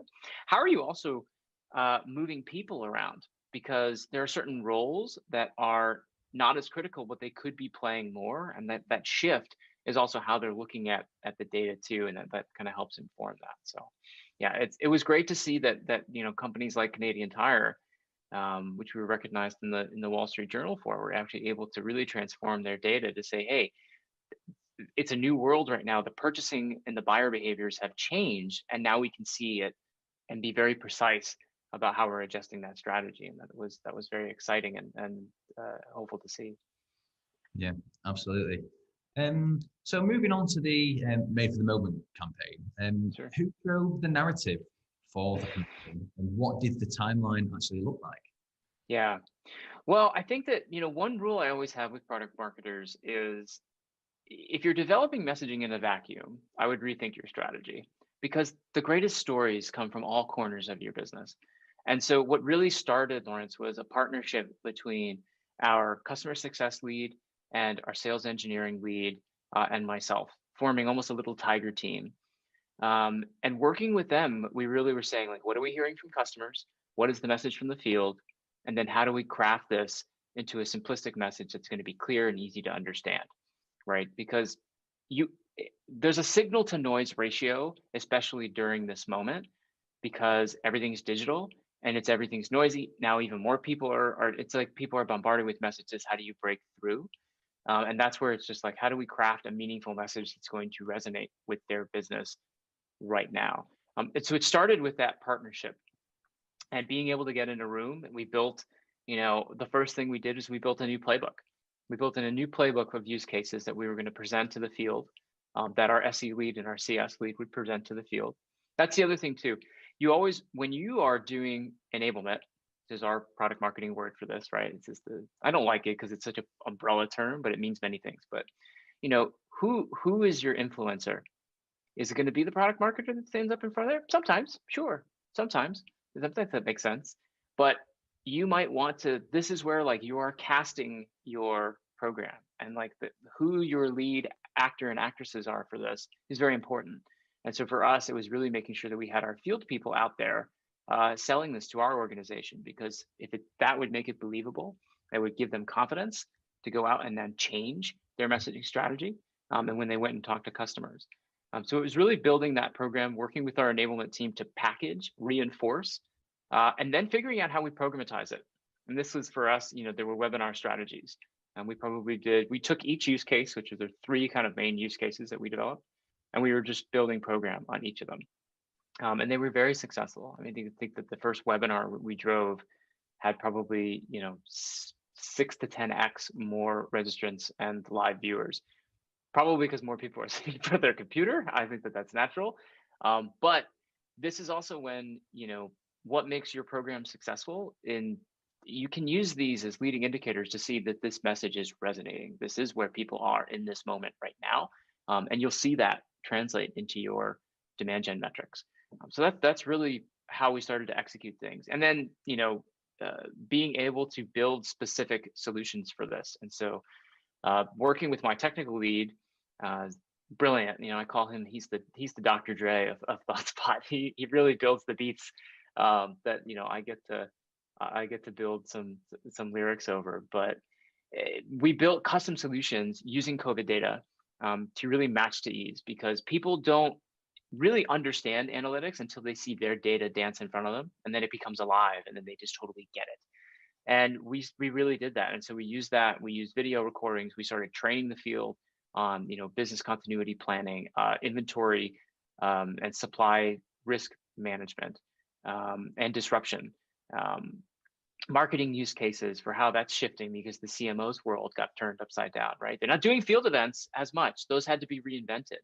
And that's I have to give a massive shout out to our corporate marketing organization here at ThoughtSpot's pretty special. Like, what is predominantly, especially in the enterprise world, is field events and conferences and expos and dinner events and things like that. A lot of, like, I'll call them traditional, but things you would come to expect in a B2B strategy. They really reimagined what digital programs look like and converted a lot of these things. We had an exciting program called ThoughtSpot to You, which was essentially building a custom webinar for them to build a digital experience with a personalized web page for a particular account, for us to introduce this to them. And that ended up going great, and being able to use pre-recorded video in addition to live kind of webinar style footage was part of that. And so it was amazing to see the creativity cascade, but it all started from the product marketing nailing the message and working with the field to nail the message. It all came from that, because once you have that, the rest of the stuff and the rest of your organization can run with it. And that was key, and that's key to why product marketers are so critical in general, but so critical in this particular moment as well. It's almost like a domino effect. Once the first thing goes, everything else just follows, I guess. So sure. That's right. And in terms of the collaboration, how did the collaboration itself work cross-functionally, and did it change the way in which your team was structured at all? I don't think that it changed the structure of the team. I think it did change focus areas for sure. I can't tell you that the most enjoyable role that I've ever had is being the COVID guy. That's not something that I don't know that that's going to go a proud hallmark on my resume, but that became a big focus, right? And like, I spent more time looking at COVID data than maybe even some of the journalists out there that are watching this stuff steadily. I mean, it was just, you become almost you have to be hyper obsessed with a focus area, and so that changed. And the reason that I say focus and not structure is because there were people that you could pull into, I call it a tiger team, but you have a very focused smaller operations team that's helping to execute these programs for you, pulling in from different pieces. They were in charge of, you had a new program where our sales engineering team is now saying, okay, we have the most popular data set being used at the time was the Johns Hopkins University coronavirus data set, probably the most credible, probably still is, but there are others out there that people could arguably say are very good. How are we then being able to technically use those in our technology to help customers gain access to it and start to grab insights from it to help their business? So there was parts that we were trying to align technology landscape, deployment, messaging around that for what we were able to do and differentiate, as well as how we were actually being able to sell that value. And I want to say like that's something that we really looked at. We jumped really quickly on this. And I think that that's one of the things I'm most proud of is that how quickly ThoughtSpot reacted and created the content around this. We didn't want to just create yet another COVID dashboard though. Like, I don't think that that's useful to anybody. It just becomes fanfare almost in a kind of gross, obsequious way. The thing is that we were after what the business value was. It's not just like, great, cases are going up. Like I could have opened any news source to see that. It's what does that mean for the business and how do you drill into that to see how it's affecting the things that you care about as a business. That's where the business value is, right? And since you don't need another dashboard, throw it on the pile. And so I think that there was that also, I bring that up because that's the differentiated message that we were doing. It's like, what are we doing now that really says, here's our core differentiation in our message. Lots of analytics vendors playing around. I would argue that we were the fastest to this. We were definitely first to market with this message by far. But being able to approach it with a very specific business value message, I think helped that resonate. And so really, again, it became just a focus area, rallying the teams around this focus area, moving off of other projects or putting them behind, and then sort of having that be that. I don't think that the overall structure changed all that much. It just became, the cross collaboration and focus areas, time spent was probably the biggest thing that changed, but it was all encompassing for that rally point. Okay. And in terms of just the pandemic and almost like its relationship, if you like, with product marketing, how do you think the pandemic's transformed product marketing or the role of product marketing? Well, I want to say I'll answer this question kind of in two ways. Number one, I've always been a big believer in this future of work model that you and I are experiencing right now, talking through a Zoom camera. I think that like there have been skeptics in the world that are out there who didn't believe that product marketing teams could be built remotely, and I've been trying to prove that this theory wrong probably throughout my career, and the pandemic was the biggest data point that I could get. I have a remote team pretty much today. I live now in Boston, Massachusetts, and I have 3 people on the West Coast. I have one other person here in Massachusetts, and then I have somebody in Kona, Hawaii. That's one of so it's like you can make this work. One thing I would tell product marketers from a logistical standpoint: if you didn't think that project management was important today, you better believe that it's important tomorrow, and you better get good at it if you expect to be a winning product marketing organization. It's something that I developed early in my career. I have an advanced degree in project management. I'm a bit of a geek. The Asana team probably is not going to get tired of me plugging their product, but it's just something that it's the first piece of technology I deploy. When I first came to ThoughtSpot, to just reminisce a little bit, there was no system in place. It's the first thing that I brought because managing projects on managing projects on Slack is a disaster. It's like managing a product. It's like managing a project on Twitter. It's just a full stream. How do you do it? You can't. The context, that's the big C word, by the way. Context is everything when you're trying to communicate, collaborate, coordinate multiple people around things and do it very, very fast, bringing in your other outside vendors. You have to have a central nervous system.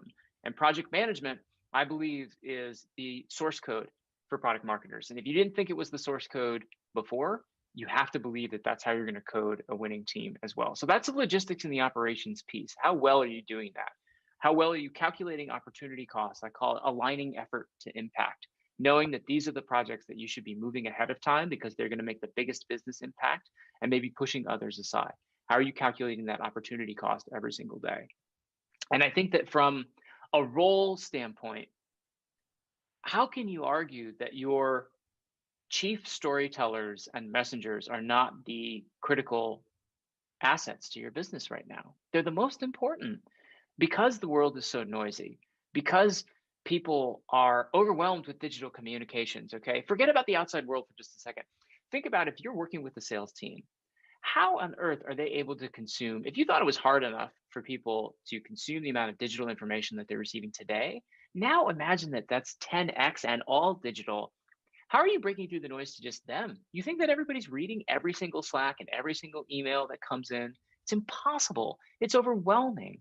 So how do you find new and unique ways to teach, enable, train, reinforce, right? And so product marketers are the driving force behind that. They have to be. And part of that is being able to deliver a clear message that's easy to retain, easy to repeat, easy to understand, and that's consistent. And being able to do that really had to revolutionize how you look at enablement programs as well.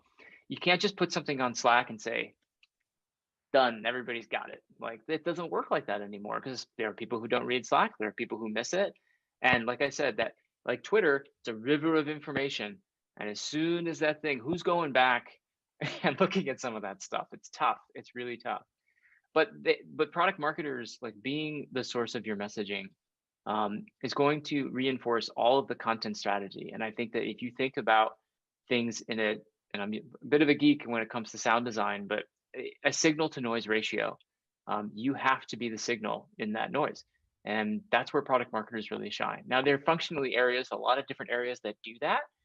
Specific roles do that: customer marketing, competitive intelligence, solutions marketing. We can talk about those things in detail, but they have to be the driving force behind this. And I think that if you aren't seeing that, you have to kind of reorient yourself to how important that is. And product marketers should feel a little bit empowered. Like, they should feel a little bit empowered, but they should also feel a heavier weight on their shoulders too. And that's a part of the job too. So, and that's what makes it so tough. And I think it's what makes it really fun though. And I think that that's what you have to embrace as a product marketer. My advice to them is always, you really have to love authentically the product that you are selling right now, because that's what we're doing. We're selling at scale. And if you can build that authenticity, your messaging will reflect that. Your presentation will reflect that. People will feed off the excitement. People will believe you. The confidence will become very genuine. And so all of those things, I think, force product marketers to, if I can repeat, it's the logistics and the operations where you have to look at project management as a very important part of your source code. It's understanding that your role is even more important. What makes good messaging? You should be reevaluating what that looks like. And then also like rechecking, like making sure that you are in love with the job that you're doing. Because I think that the best product marketers are in roles that they genuinely and authentically love. And it may be time, like for some, to sort of think about other products that they might want to look at. So that's my rule of three, I guess, if you were. Oh, fab. So something to take into 2021 then, when hopefully things will be a little bit rosier. In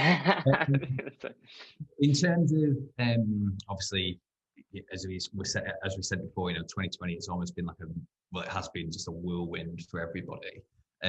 But amidst the struggles that have been going on with the COVID pandemic, it's been there has been that success story for ThoughtSpot.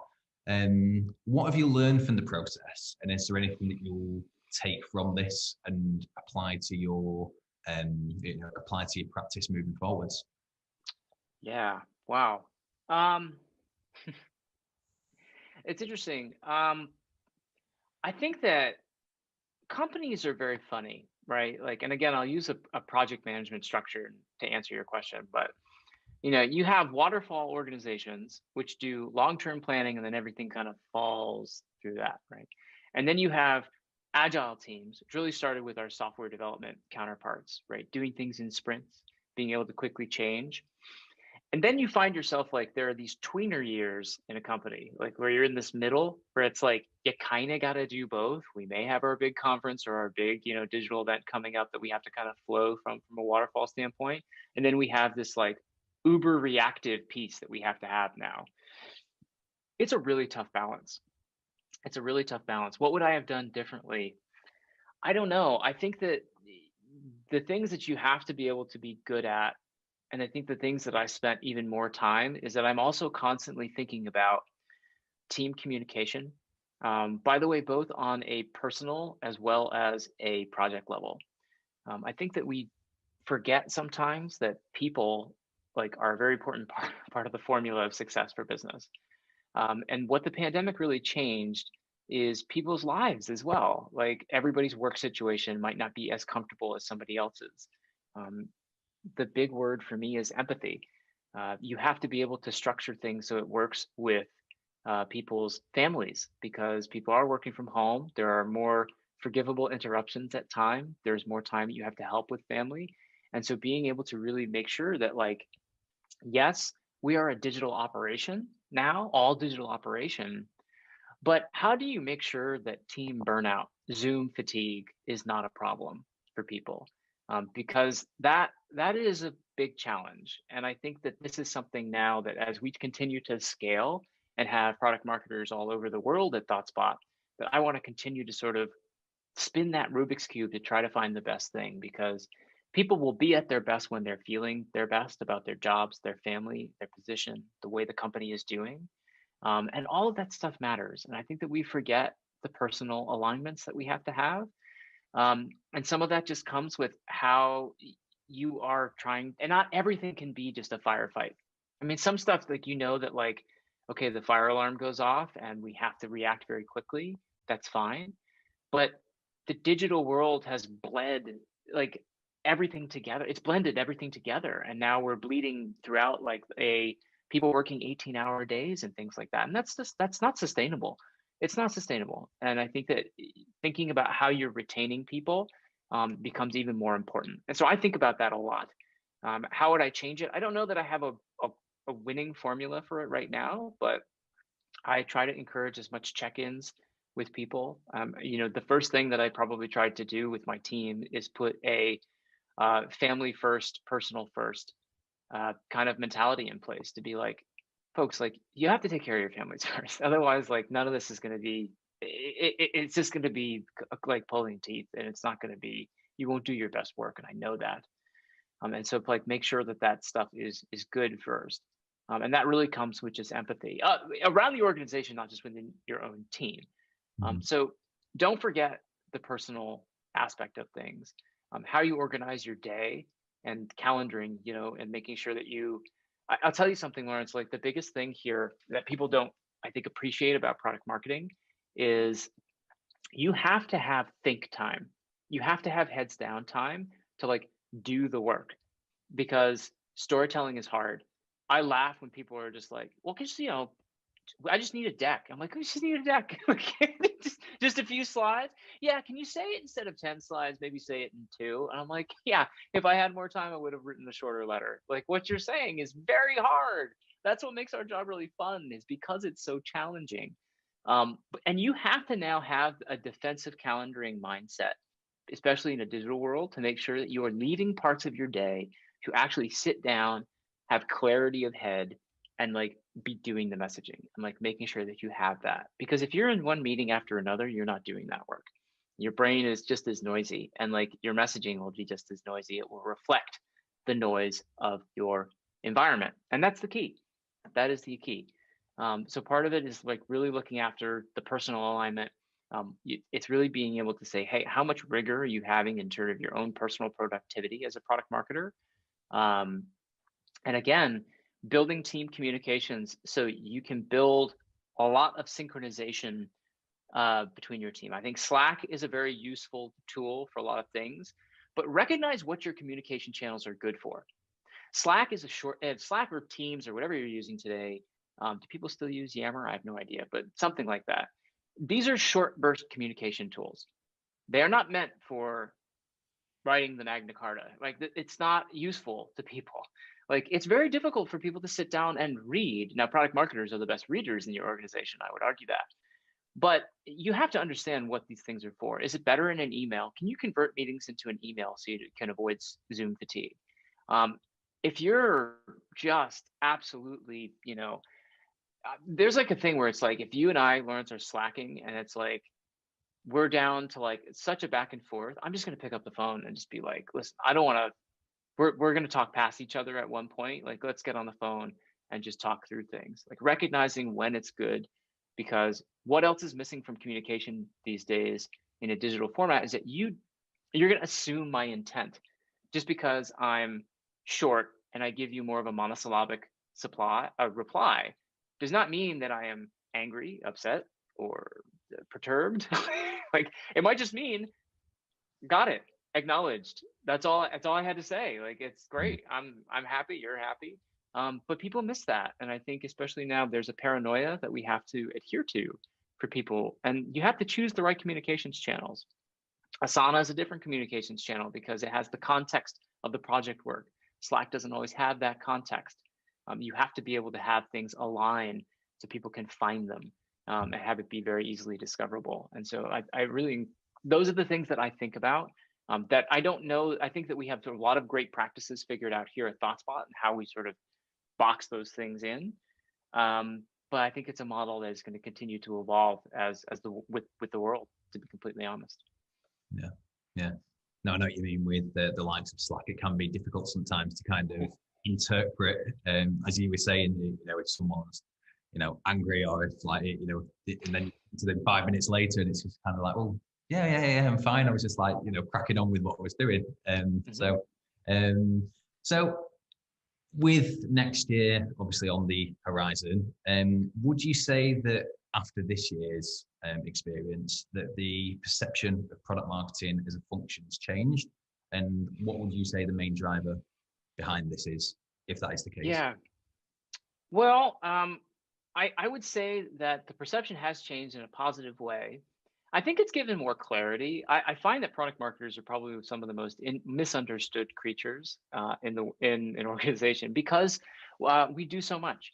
We do so much, and I think that where I've found, and I'll give a shout out to my CMO. I mean, one of the reasons I love working with Scott Holden in particular is that he worked the job. He was a product marketer, one of the first at Salesforce.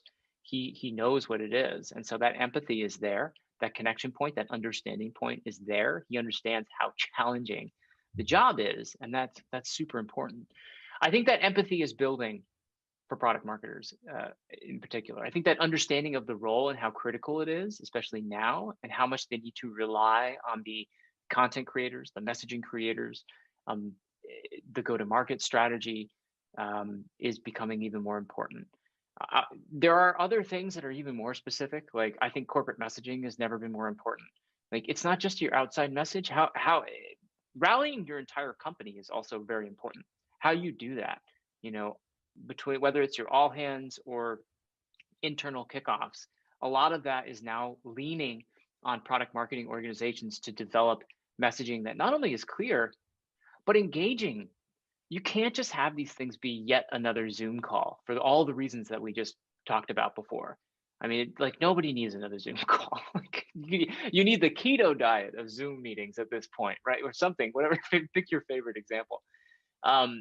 And I think that like there are new areas that people are starting to appreciate where product marketers can add value, where they always have been, I think, traditionally, I think a lot of my colleagues would say, but is really being recognized, more widely recognized in an organization about how important that they can play key roles in that. And I think that corporate messaging is just one example that I have, but I think there are several others. So I think that the role is being more widely understood, especially now.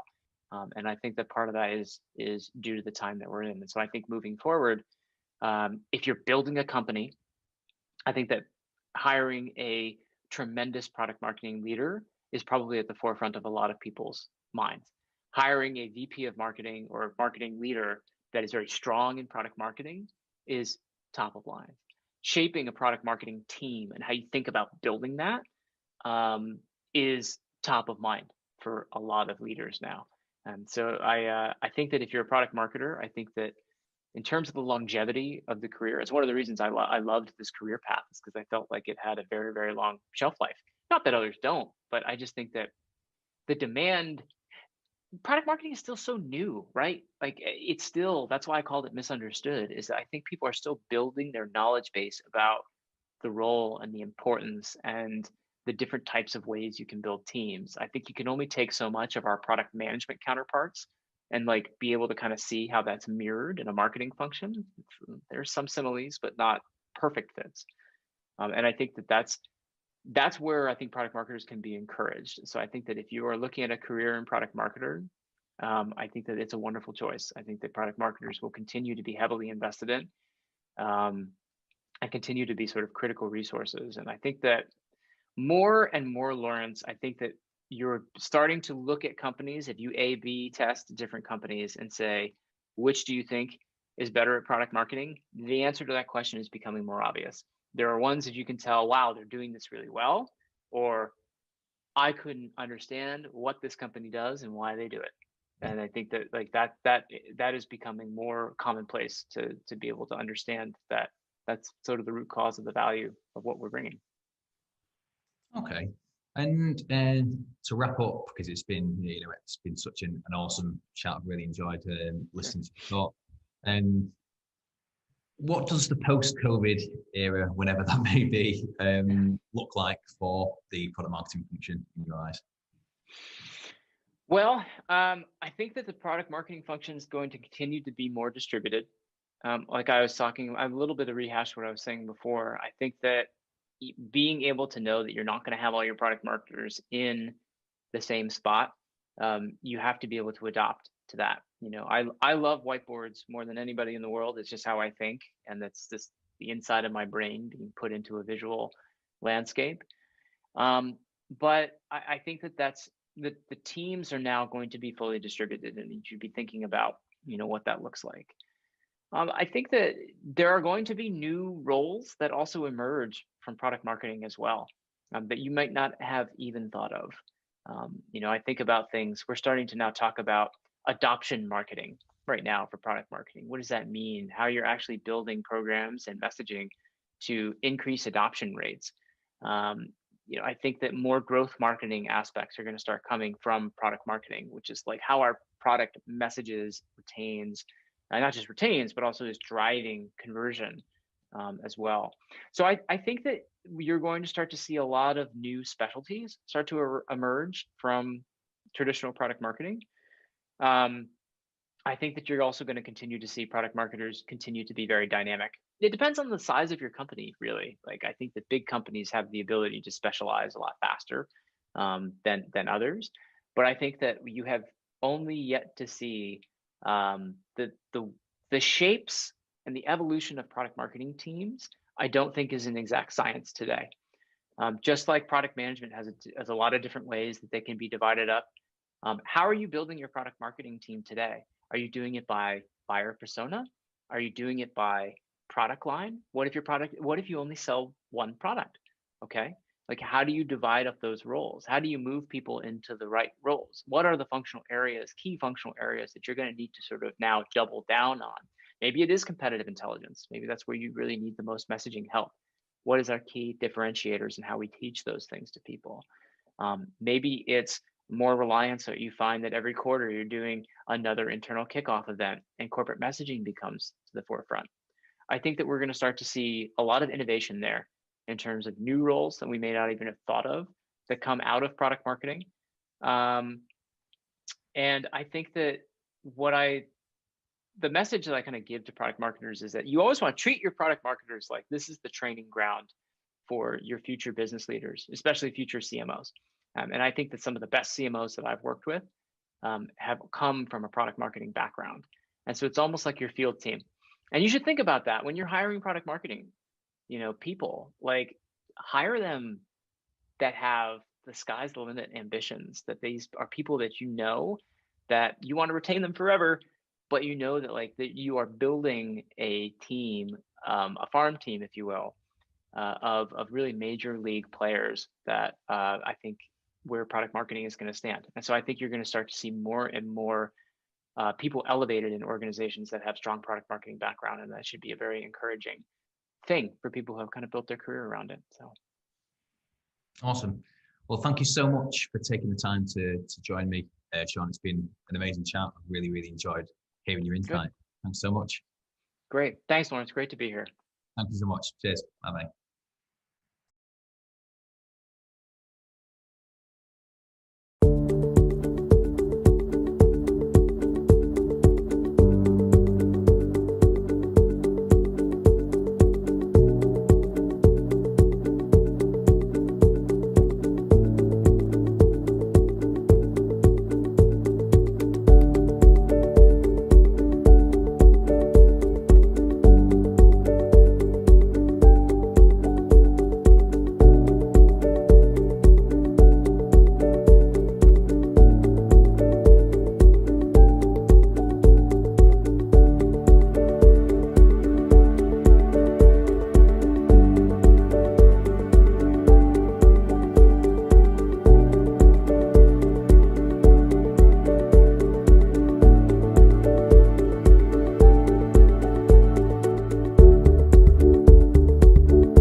Thanks for tuning in to another presentation courtesy of Product Marketing Off-Piste. We hope you've enjoyed the session. The good news, we've even more speakers lined up who will be sharing their product marketing expertise. So brace yourself, it promises to be quite the ride. Welcome to the session, Essential Sales Enablement. My name's Jake Miller, Senior Product Marketing Manager over at Allego. I'd like to talk to you today about how to prepare for 2021. So what we'll cover in this session, planning for the next normal. What is modern sales enablement, just definitionally? 4 elements of a modern approach. And then the 2021 sales enablement checklist that we'll leave you with. And then we'll break for a Q&A at the end. So what is modern sales enablement? Of course, the best content, deepest and most current insights from SMEs, and the infrastructure to deliver key knowledge at the time of need. This is absolutely critical that it's no longer the case that we can just give sellers the content, map it to the sales process, make sure that it's coming through in recommendations at the right point, that it's addressing the right objections. We also have to make sure that the sellers themselves understand and can convey the concepts embodied in the content. So 4 elements of modern sales enablement: content, learning, collaboration, and insight. And so I'm going to walk through each of these in turn. So first of all, content.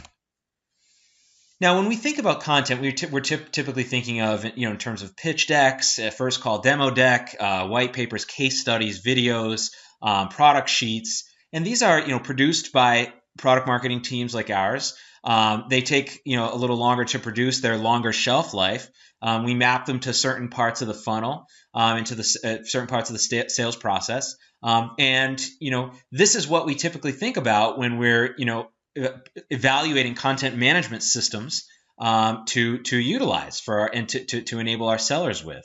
But what I want to, and then of course, there's then the internal content as well, mission and values, policy docs, and training content. These are sort of what most of us think of when we think of content management. These are the types of content.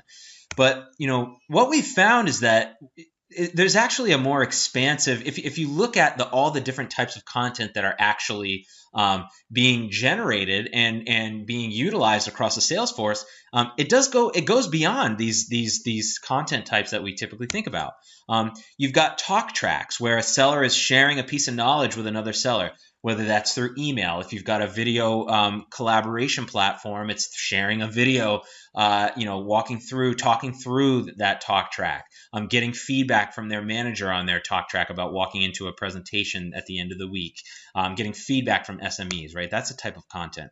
Then there's company news, whether it's from an email or from a news center.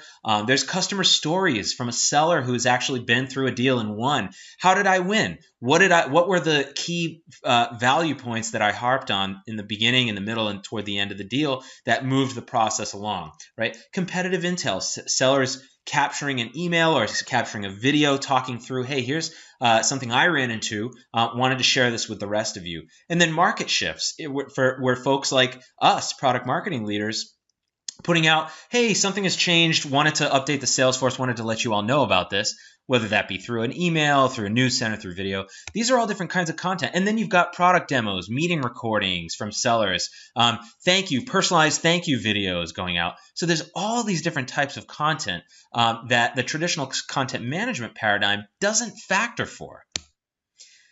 And this is what I'm going to talk about. I'm going to show you what this looks like in more of a modern sales content platform.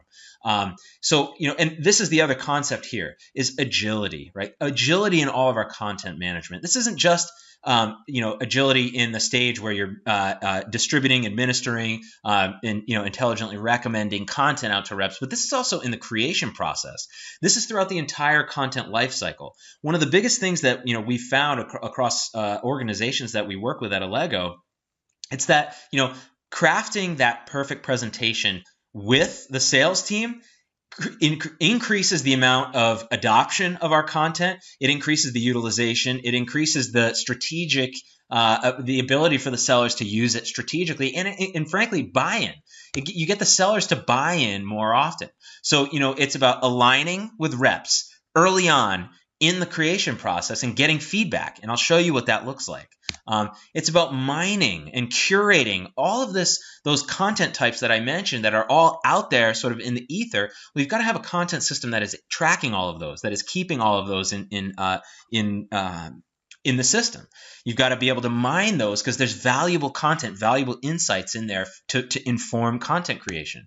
And then it's about being able to observing assets that we've created in product marketing that we're enabling the field with, observing sellers actually using them, observing sellers during a sales call actually articulating the message, using the PowerPoint presentation, using the content piece that we've come out with and the new messaging. So what you might do is you start off, you've built a new presentation, and instead of just releasing it to sales, first give a couple sellers the opportunity to give you feedback on it. So you might walk through, I've got my person here, product marketing leader or product marketing manager or whomever, walking through the new presentation in a video. It's quick, it's easy to capture.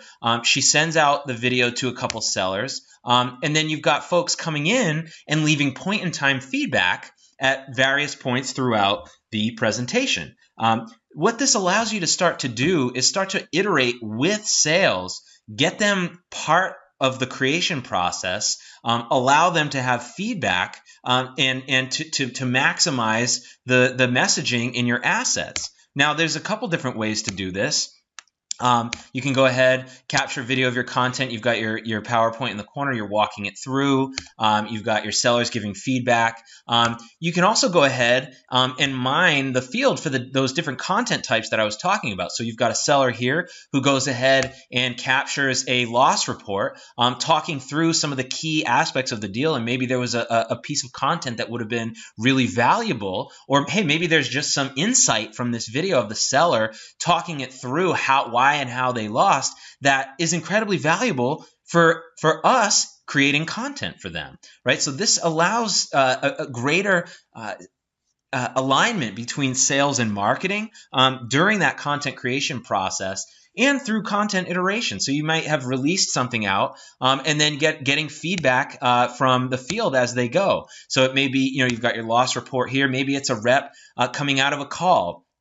They go ahead and they want to capture a quick, 2-minute video talking through the new messaging, right? Hey, this was really great. I used this in the call today. Here were some of the feedback that I got from the prospect, right? These are pieces of content that are easy to generate. Sellers are able to quickly capture this. It's all within, on their mobile device or from anywhere any device, and they can quickly do this and give us feedback in marketing. There's all different recording modes, of course. And then, of course, you go through and you can actually mine real sales calls. So I can go ahead and actually hear the words of the prospect. I can hear the language they use. I can hear the tone. I can, get a better understanding of how these conversations are actually going, where my sellers are presenting the new content that we've released. And then we can feed that back into our creation process to generate better content that lands, that hits the mark more, that sellers buy into more. It increases alignment between sales and marketing. It's a really, really valuable way, a valuable means of creating content.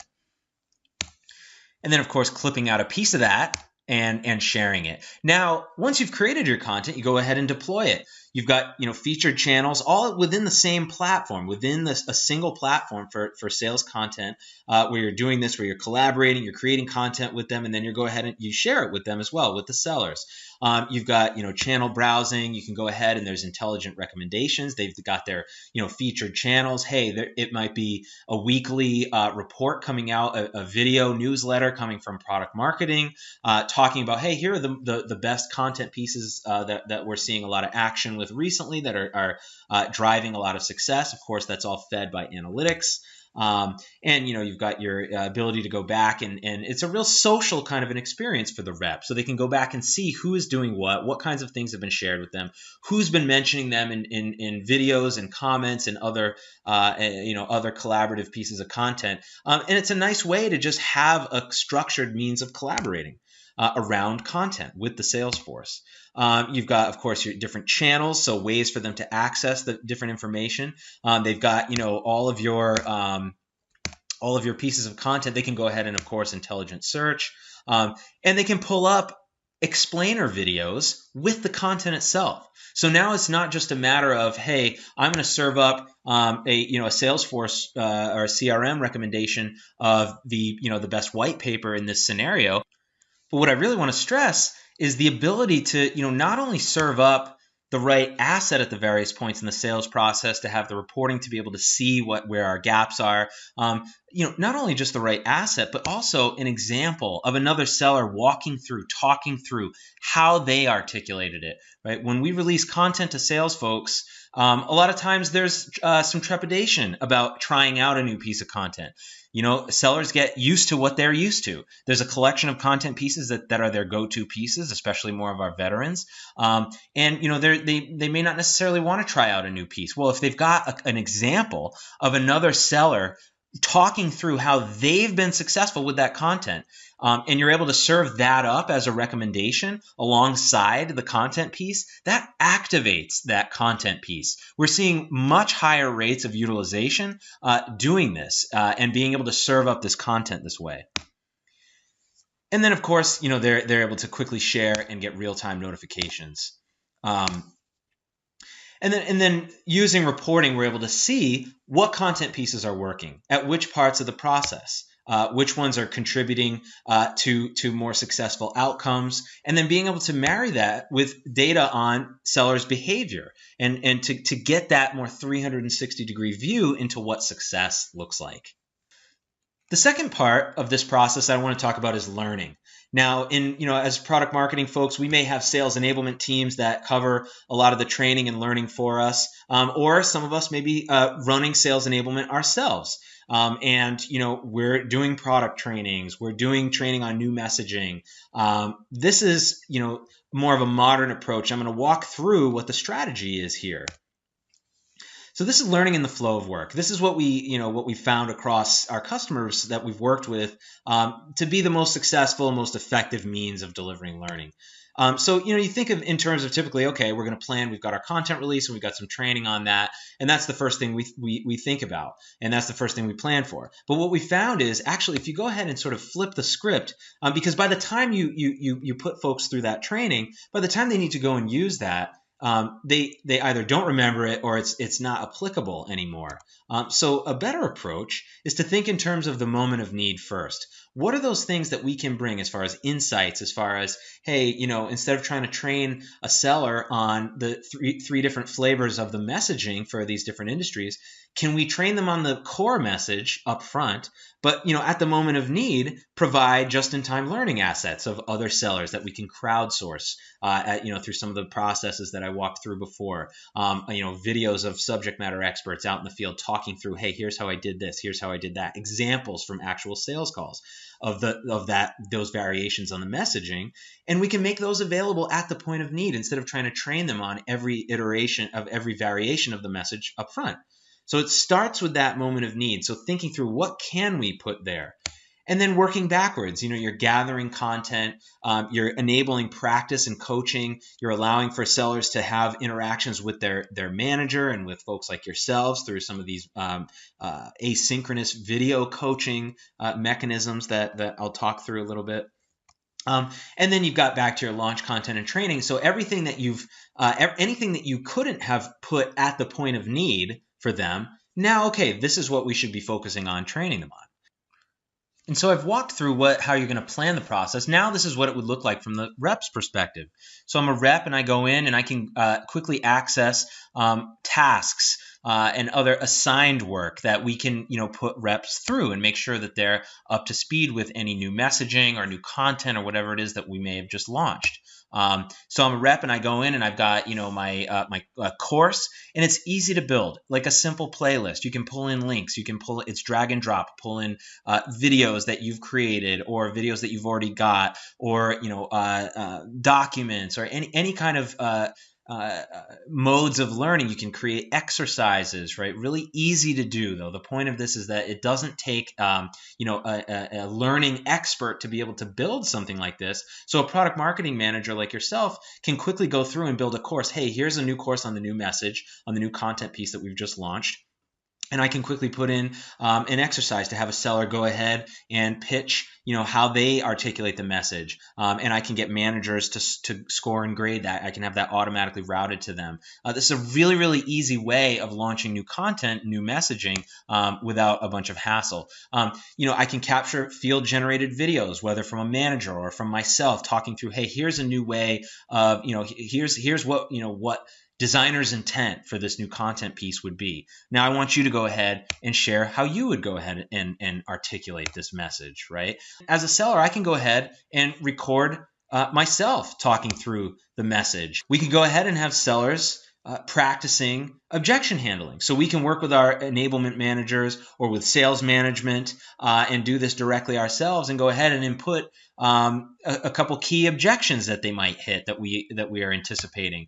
And the seller, while they're recording, the software is hitting them with these randomized questions for them that they can't practice to try to game the system. They've got to this simulates an actual conversation where a customer is hitting them with these objections that we anticipate that they would with the new message and with the new content. And they can go ahead and practice, and they record their session. And with the PowerPoint in the corner, and they're able to see, okay, here's how I would do this, right? And then you can get feedback from your manager, feedback from peers, and feedback from subject matter experts or product marketing leaders like yourselves.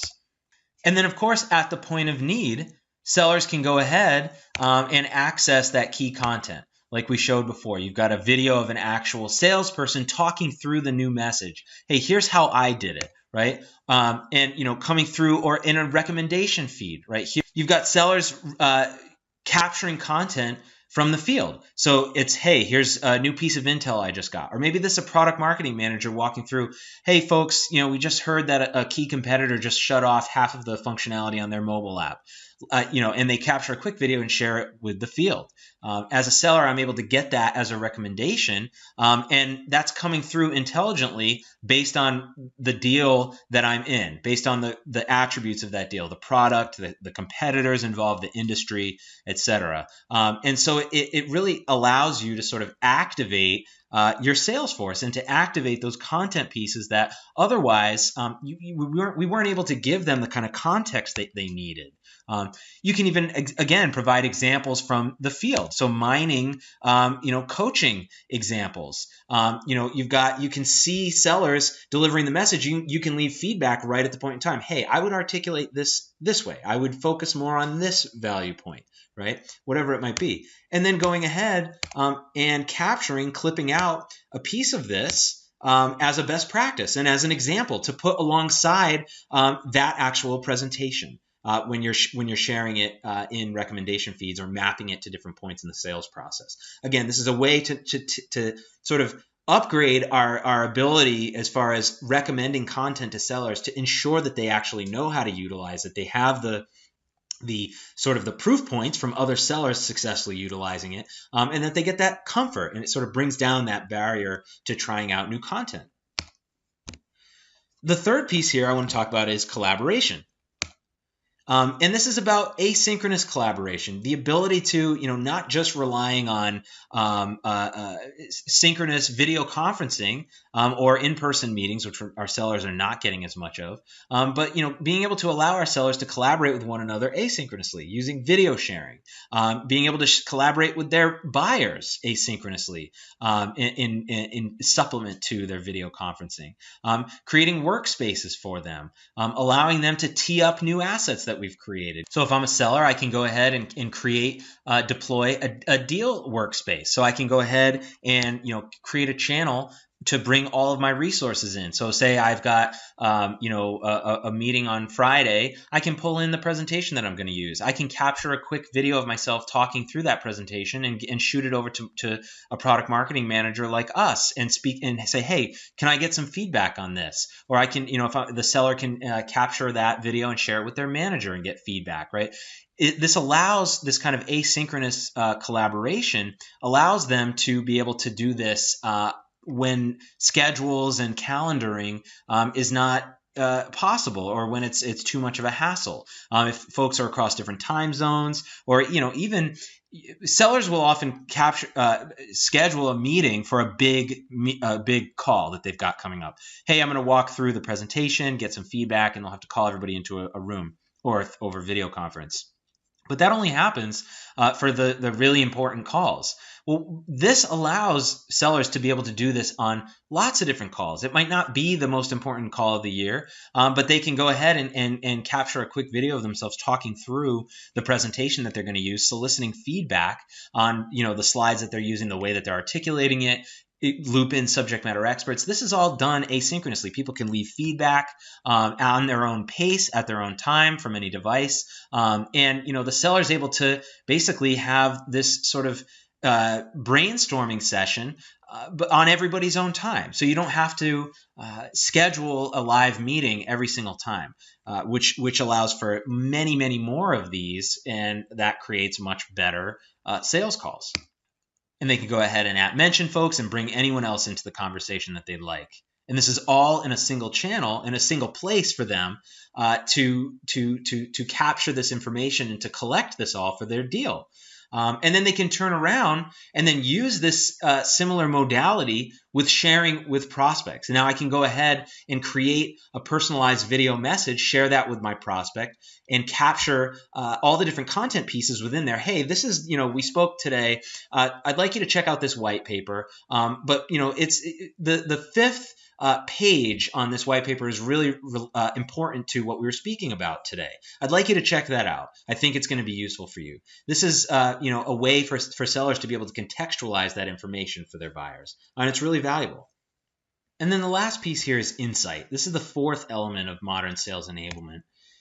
It's about having a single place for all of these things that we're talking about. Content, learning, and coaching and collaboration in a single platform, because there are synergies. For one, why have content and coaching and collaboration in the same platform? Well, feedback during the content creation process allows you to collaborate between product marketing and sales to be able to produce more well-aligned content that gets utilized and bought into more. And then, of course, you can ensure that managers are turning around and coaching to the best and latest and greatest content pieces, because that information, that data is in the content system. If you've got the coaching system in the same place, well, now you're starting to get those synergies. When you can go ahead and have learning and content in the same platform, you're able to activate that content with just-in-time learning. Instead of just serving up the white paper, video, case study, PowerPoint, hey, let's serve up an example from the field of a seller using it. Let's serve up an example, a sales tips example from a top seller talking through how they've had success with it. That reduces that barrier for sellers to try out new content, and it gives them the context for how to use it. And then, of course, your sales enablement team or yourselves, if you're handling learning, you can go ahead and align that learning material to the latest content. So you're making sure that everything that you're training sellers on is the most popular content pieces and messages out in the field today. And then finally, being able to support learning with coaching. It should be a single place. There should be, a seamless line from, reps going through training on ROI or on a new piece of content or new messaging. And then when they're out in the field, their manager should be able to see how they did on those initial exercises, whatever it might be, quizzing, whatever you put them through. The managers should have access to that so they know what to coach them on, so it's more intelligent. And then, of course, being able to collaborate these deal teams, these sellers capturing win stories, product marketing leaders capturing a quick video, sharing it out to the field. Hey, here's a new key piece of information, right? That's learning content. So being able to take that and convert that into learning materials. And then finally, of course, 360-degree view of seller behaviors and content insights, pain-free administration, frictionless user experience, lowest total cost of ownership when you've got the whole mix in a single platform. So that's it for our session today. As far as key items for our checklist, organizing sales collateral, make it available remotely, enabling them to personalize that content, and then activating that collateral with key talk tracks, win stories, whatever it might be. Learning, preparing folks for remote selling. It is not the same. Training them on how to deliver presentations virtually. Setting up role play sessions, using your sales enablement leaders or sales enablement managers or leaning on the sales managers to help with this. Collaboration, making it easy to share best practices. Having better tools for coaching, reviewing calls, presentations. Giving sellers a way to tap into the expertise of folks like yourselves, like us, subject matter experts in product marketing, making that really, really easy, that collaboration process across teams. And then, of course, insight with consolidating all of this into a single platform to drive better decision making. Thank you for joining us and looking forward to answering your questions.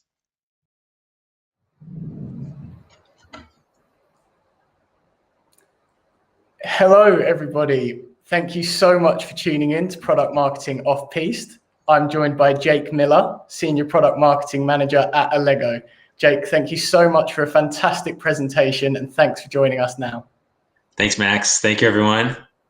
And we'll jump straight in with the questions that have been coming in during the course of your presentation. So the first one is, how do you measure the success of sales enablement materials?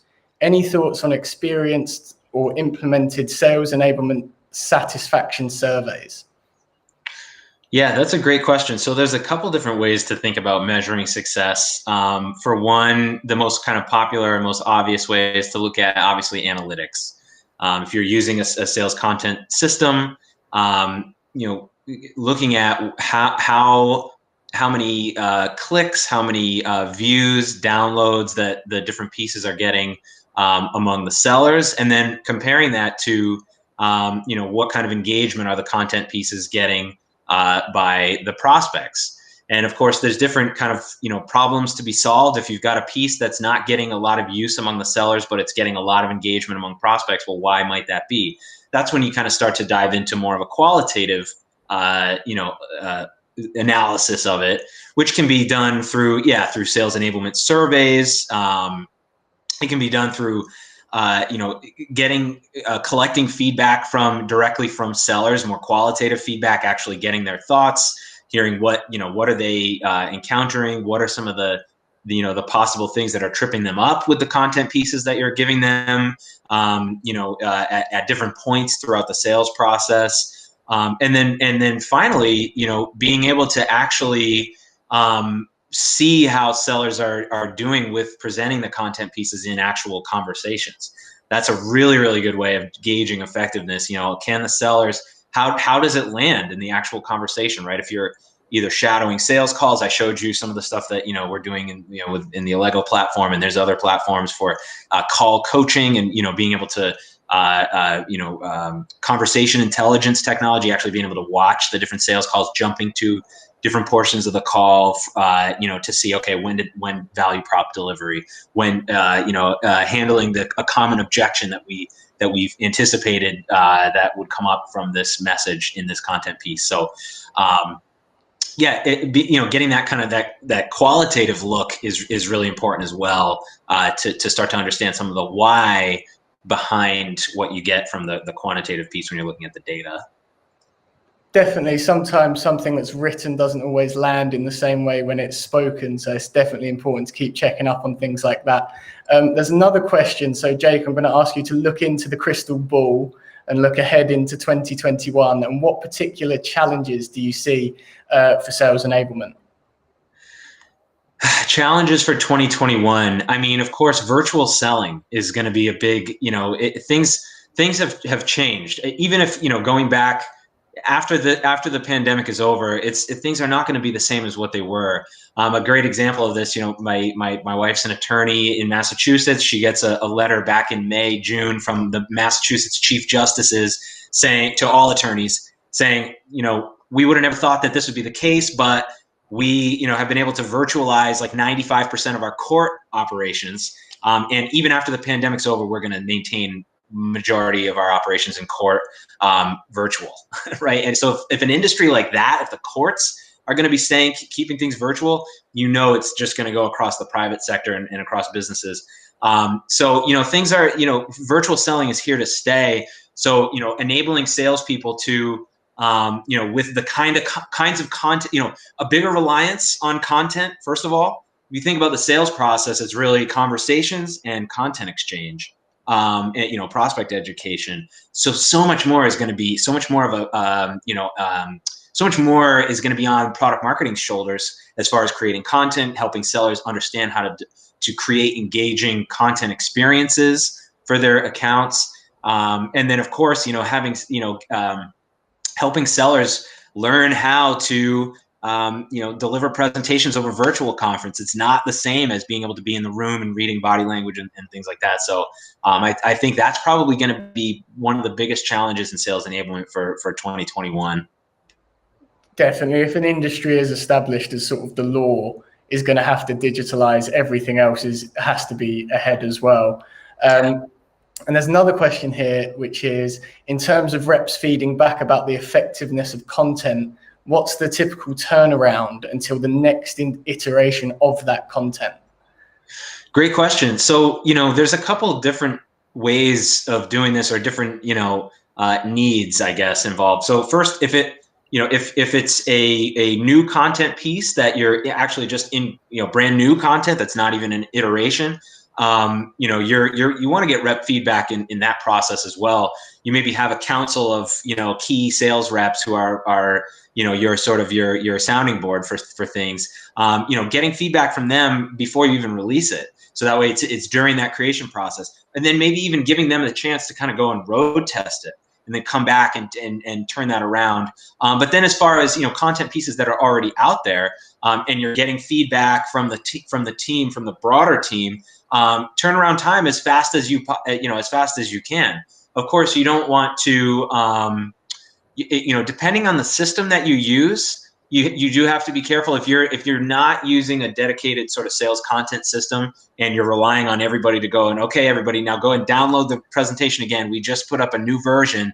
That's where it becomes, you have to be a little more mindful about how many times and how quickly you're turning around iterations on a content piece. But if you've got a sales content system, many of them, the reps go in and they grab the latest piece at the point of need. So at that point, there's no reason not to just do it as quick of a turnaround time as possible and keep iterating on those content pieces as you're learning things when they're, as they're getting used. Because there's nothing like when you get it in the seller's hands and they go and they make it their own.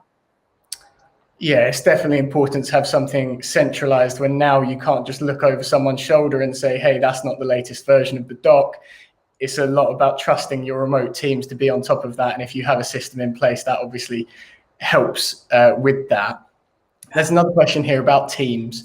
If you have a separate sales enablement team embedded within the sales org, how do you typically share roles and responsibilities between sales enablement and product marketing?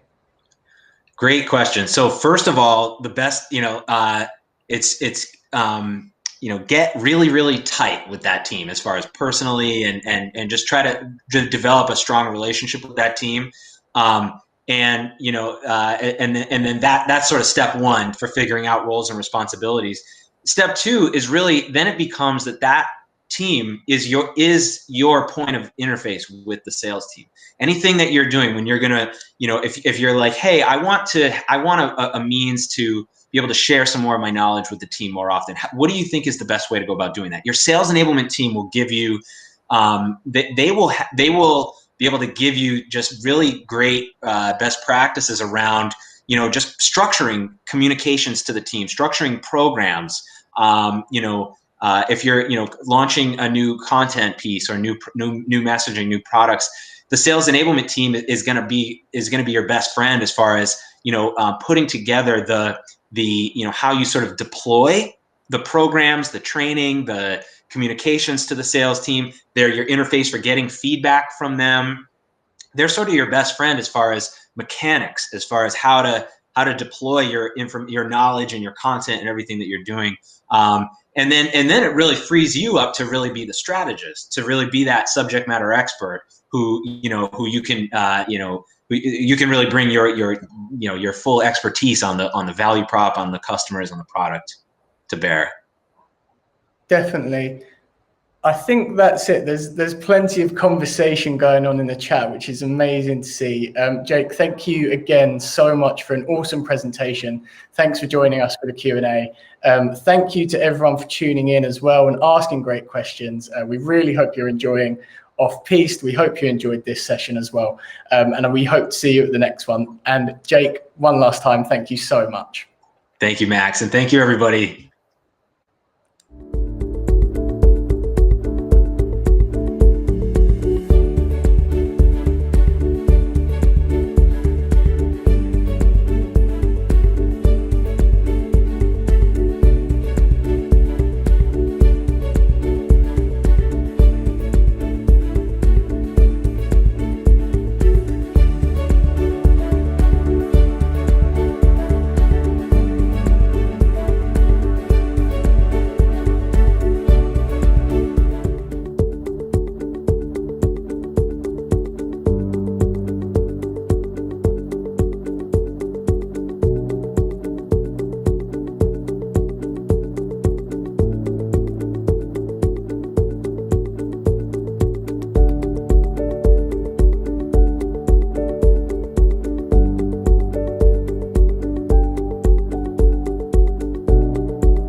Welcome to Product Marketing Off-Piste.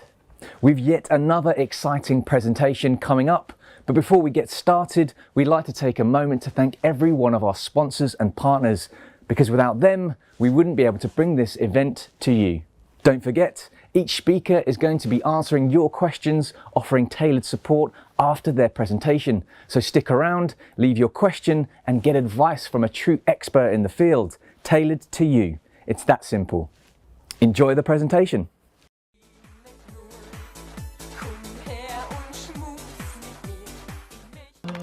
"60% of your team's time goes to doing things that aren't actually work. Asana gives you that time back. Assign tasks, select due dates, and keep everyone on the same page. You can find the latest and greatest attached to each task. Discuss work details right where work happens. With Asana, your team can view any project in the way they find most useful. They can avoid getting overwhelmed by balancing their workload and removing bottlenecks. With Asana, you can see what everyone is doing and automate processes for the type of work you do most often. And it provides built-in feedback and approvals to keep things moving. Asana is built to scale across your entire company, so anyone can see where things are at and how it all maps back to the company goals. So get that time back and get the team organized around the work that matters most. Try Asana today. Hi, everybody. I'm Elvis, a product marketing manager at Gong, and I'm here to talk to you about your new year, maybe a new market, and if you're lucky, maybe even a new buyer. So PMMs have a lot to think about. We often wear a lot of hats. There are so many things that we can focus on and spend our time. And we know that most PMM organizations are small. So covering this much ground is a really, really big challenge, which if you're anything like me, because there's so much going on, I tend to focus on the center of the target. All of these things are super important. These are the things I can't not do. I spend a lot of my time on sales enablement, training, sales assets, analysis, optimization. These are all things that you're probably doing too. And all of these things are super important, and they're really just fine. Like, this is core PMM stuff when you have like a stable market and you're focused on accelerating go-to-market. But I don't need to tell you that old playbooks aren't working, that things are changing, and that the way we go to market and engage with customers is very different today than it was 10 months ago. And I think as PMMs, there's more that we can do to help define what those new playbooks are and make product marketing a more strategic part of the organization. So my challenge to you is to focus on sort of that outer ring. Don't get target fixation and look at that bullseye, but think about some of the bigger questions. With so much change in your market, it's time to reconsider some of those fundamental questions. What's going on in our market? What does it mean for our business? Are we selling the right value in our product? Are the values of our product different today than they were a year ago? Would our product be even more useful today if it had X, Y, or Z new feature? A thing that we didn't need a year ago that would make our product just super compelling today? And these are really big questions. And there are a lot of them. And as I said, we wear so many hats and there's so much we need to do to simplify. So let me make the case on why we should focus on discovery. Because PMMs need to keep our fingers on the market and the buyer. We need to have our fingers on the pulse and know what's changing, when, and why. And even before the pandemic, 92% of businesses knew that they needed to change because our market was changing and the way people buy was changing, but they weren't. And today, they don't have a choice. CEOs have to act. By acting early and being bold and decisive, a CEO can accelerate the digital transformation of their business and reach the next normal sooner. And as PMMs, that gives us an opportunity to reach more businesses than ever before because there are more people out there who need to change and who need products in order to help them do so. So you must be wondering then, how do we discover and validate new markets and new buyers, especially when things are so virtual and remote? We're off the defined ski run. How do we find that path down the mountain? If only there were some kind of blueprint to discovering new markets in 2021. There's not. But I also ask myself, well, who's really good at finding a target and executing on a plan that we could learn from and maybe apply some of those findings to product marketing? And as a movie buff, the name that comes to mind for me is Danny Ocean. If you're not familiar with Danny Ocean, he's the main character in Ocean's 11. He's a con man. Some might even say he's a criminal mastermind. When he sets his sights on a score, you know he's going to get it. And as PMMs, I think there's a lot that we can learn from his approach. Heist masterminds are obsessed with opportunity. They're looking for that next big score, and they have a formula that makes sure that they're going to get it. And that's how I want you to think about going after new markets and buyers in 2021. So what can we learn from Danny Ocean that will help us discover and validate a go-to-market opportunity? I think the key is really in that formula. Whether it's the Oceans franchise, Fast Five, the Italian Job, even Inception, there's a formula that can be used for a good heist movie, and there's a formula that can be used to help us discover and validate these new go-to-market opportunities. And we as PMMs can leverage that formula to help us become more successful and to be more strategic in our organizations. So the first part of the formula is to identify a big score. The first step that a heist mastermind has to go through is identifying what that target is, what that score is. Whether it's the Bellagio vault in Ocean's 11, like pictured here, or the Fabergé Imperial Egg in Ocean's 12, whatever the target is, it's big and it's specific. There's one thing that the mastermind is focused on, and everything is directed towards achieving that goal. But how do we identify what a big score is? Because it's not a bank vault for a product marketer or an egg or anything else that can really be stolen. We ask ourselves one really critical question, which is, what has changed for the buyer? After all, like I said earlier, the most important duty of the product marketing manager is to know the buyer and their pains and to really empathize with them and help them find solutions to those problems. And so we ask ourselves this question at Gong, and it sent us down a really interesting path. And I think if you asked this question about your buyer, you'd probably start down an interesting path too. But let me show you what we found. We found a fundamental shift in the environment that our buyer operates in. So Gong is a solution that's traditionally sold to salespeople. And the environment that they operated in as salespeople and the environment that their customers operated in or their buyers operated in changed overnight. Remote work became the normal instead of an exception. And in fact, according to a PwC survey, that's going to stay the norm for a lot of businesses. 54% of CFOs are considering or will make work or remote work a permanent option, which is an insane number. This was something that was not possible a year ago. People talking about the future of work 5 years ago thought we'd get here. But really, there was still strong office cultures throughout different organizations, throughout different segments in the market. Even businesses that could go remote fully were not remote fully, and now they're going to be. And not only that, not only are we working remote, but also the buying process is going remote too. Forrester identified that going forward, regardless of whether there's a vaccine or people go back to the office, the sales cycle is going to be digital and remote for at least 80% of that cycle, which means that for certain salespeople in the market, the way that they sell has changed, the way that people buy has changed, and they need to adapt. So we have a really interesting stat. There's a really fundamental big change. How do we identify what the big score is there? We ask ourselves the question of who's experiencing the most change out of all salespeople who've been disruptive, who has the most disruption in their workflows and in their daily lives? And that's field sales teams. People who sell traditionally face-to-face, who would visit customer sites in order to do sales, now overnight went to sitting at home and had to learn a whole new way to sell. The next question we ask, and this is the really important one, just because there's someone in your market, whether it's your buyer, they're experiencing a change, doesn't mean that that change is going to create an opportunity for your business. So you always need to honestly answer this question. Does that create an opportunity for my business? And we found yes, it's actually a really big opportunity. Over 50% of salespeople could be classified as field sales or outside salespeople. So Gong is a solution that primarily sells to inside salespeople. We saw that there's a big opportunity to expand the people that we go to market with. So that's great. This sounds like a really big opportunity.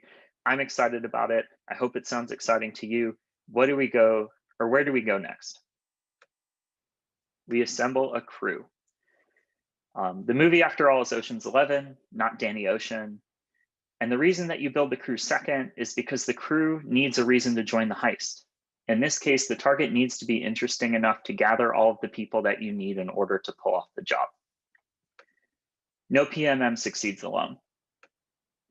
The first thing that we need to find for our crew, the first person, is a sponsor. Heists are expensive. They take time, they take money, you need personnel, you need equipment in order to pull off the job. So you need to find somebody who's going to bankroll that.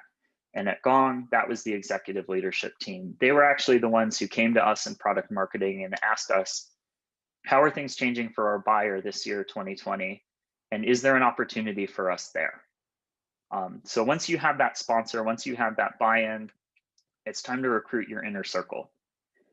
So we're not sure yet how we're going to pull off the heist, but we think there's a potential. We have the target identified. We want to build a crew. We have somebody who's going to bankroll it. We can't execute by ourselves, so we need a core group of people who are going to help us navigate through the process. And for us, that was the head of strategic sales. When we looked at our organization and we wanted to target field sellers as the segment, we asked who's closest to those people. And our head of strategic sales has a long career in sales, who was a field salesperson and is also very familiar with managing field sales teams. So he joined the inner circle to help guide the research. But that's not all. You need more people in order to get the job done. You need different characters with different skill sets, whether it's a hacker, whether it's muscle, whether it's an acrobat who's able to fit into the cash tray that slides into the vault so that you can get an in. You need to make sure that you have all of the pieces and all of the skills that you need in order to pull off the job. And so that means as a PMM, you need people who have all of the skills that you would need for a full go-to-market motion. Think, pull in one person from each of several teams, whether it's the sales development team, an AE, someone from the product team. You need to make sure that there's good representation of people that you'll need to say, once you've identified the score, and once you've figured out how you're going to move forward, the people that you need in order to pull it off. The third step is you need to stake out the mark. So we have the score identified, we have the crew. Now we need to make sure that we know everything about the mark that we're going after. So you need to know your mark better than you know yourself. You need to know what's important to them now that things have changed. If you've done persona research before, you need to throw that out the window and re-engage and find out what's different now and whether or not that gives you an opportunity. The next thing you need to know is you can't trust your gut. This step is critically important to the success of the whole go-to-market motion. So you need to make sure that you validate all of your first-party research with third-party research to make sure that you're not missing the mark.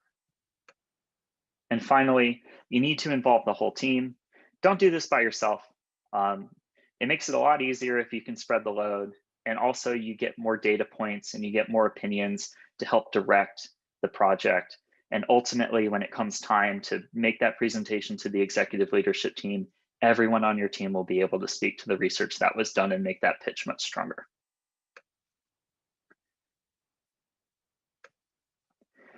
Once you have all of that, you got the score identified, you got the crew, you got the mark, and you know them super well, you know when the guard changes are, you need to rehearse the heist. This is the most important part. You need to find and identify any pitfalls early, which is why in any good heist movie, they do something like building a fake vault so that they can practice the heist before they do it in real time.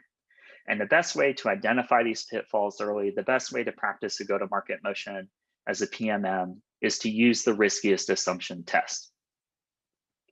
The riskiest assumption test is a product framework from Lean Startup Machine that I think works really well for product marketers too.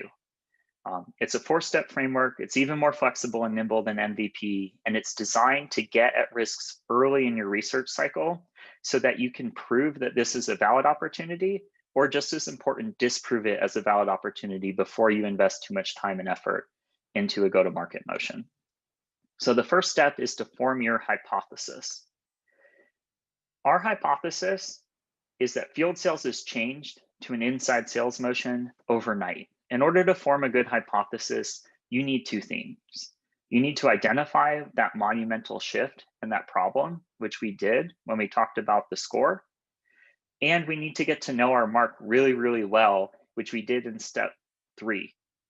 So with those two things, we can go ahead and make that hypothesis that field sales has changed overnight from an inside sales motion, or from an outside sales motion to an inside sales motion. Once you have that hypothesis, you need to identify the assumptions that it's built on. And chances are not all of the assumptions that go into it are created equal. Some are going to be riskier to your plan than others. We had 2 important risks. The first was that the change from outside sales to inside sales was permanent, and directionally it was a one-way change. And second, that our current product was desirable to this persona. If either of these assumptions was not valid, then the whole plan would fall apart. And so what we need to do is we need to figure out early whether or not these are valid assumptions so that we can move forward. And if they're not valid, go back up and try to find a different score. The next thing that you do is that you establish a testing methodology. So it's not like enough to just say, okay, we've identified the assumptions. We need to build a methodology in order to test whether or not this is valid.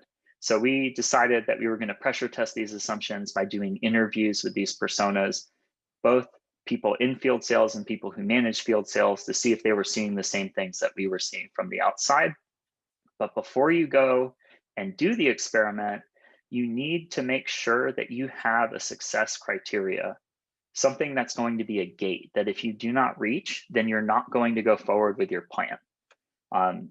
So for us, we needed to see whether both the sales persona and people who buy were seeing that this change was going to be the change that stuck, right? The worst thing that we could do is go to market and say that field sales has changed forever, when in 2 months, 6 months, field sellers were just going to get back on a plane and start going back to customer sites. So it's really important that you identify these risks early and that you do the most to test it so that you don't spin your wheels while trying to go to market. But even if everything goes to plan, and let's be honest, not everything goes to plan, neither in real life and neither in the movies, you need to expect a twist. And so there's always going to be something that happens in the background that might throw you for a loop, and you need to build that into your plan to make sure that you expect it. So build in that flexibility. Things don't always go to plan. We didn't have a specific feature incentive for the new persona. As you noticed, may have noticed earlier, one of our riskiest assumptions was that the current product was going to be attractive to the new buyer. And I think largely that was true, but what we were lacking because we hadn't developed the product for this persona, was a specific feature hook or a killer app that this person needed in order to get really excited about the software. And so that gave us pause. So what we needed to do is we needed to be prepared to pivot and to try something new. So we had to go back and kick off another research cycle to see if there wasn't a feature that we could develop in order to appeal to this persona and make this a really killer go-to-market motion. And we found something, and you'll see news about that soon. So that was the Heist movie discovery and validation plan. It's a really simple framework. I think it's fun. I hope it's memorable. And I hope you apply it in 2021 to help vet and discover a new persona or a new market. So more of this in 2021, less of staring at the bullseye.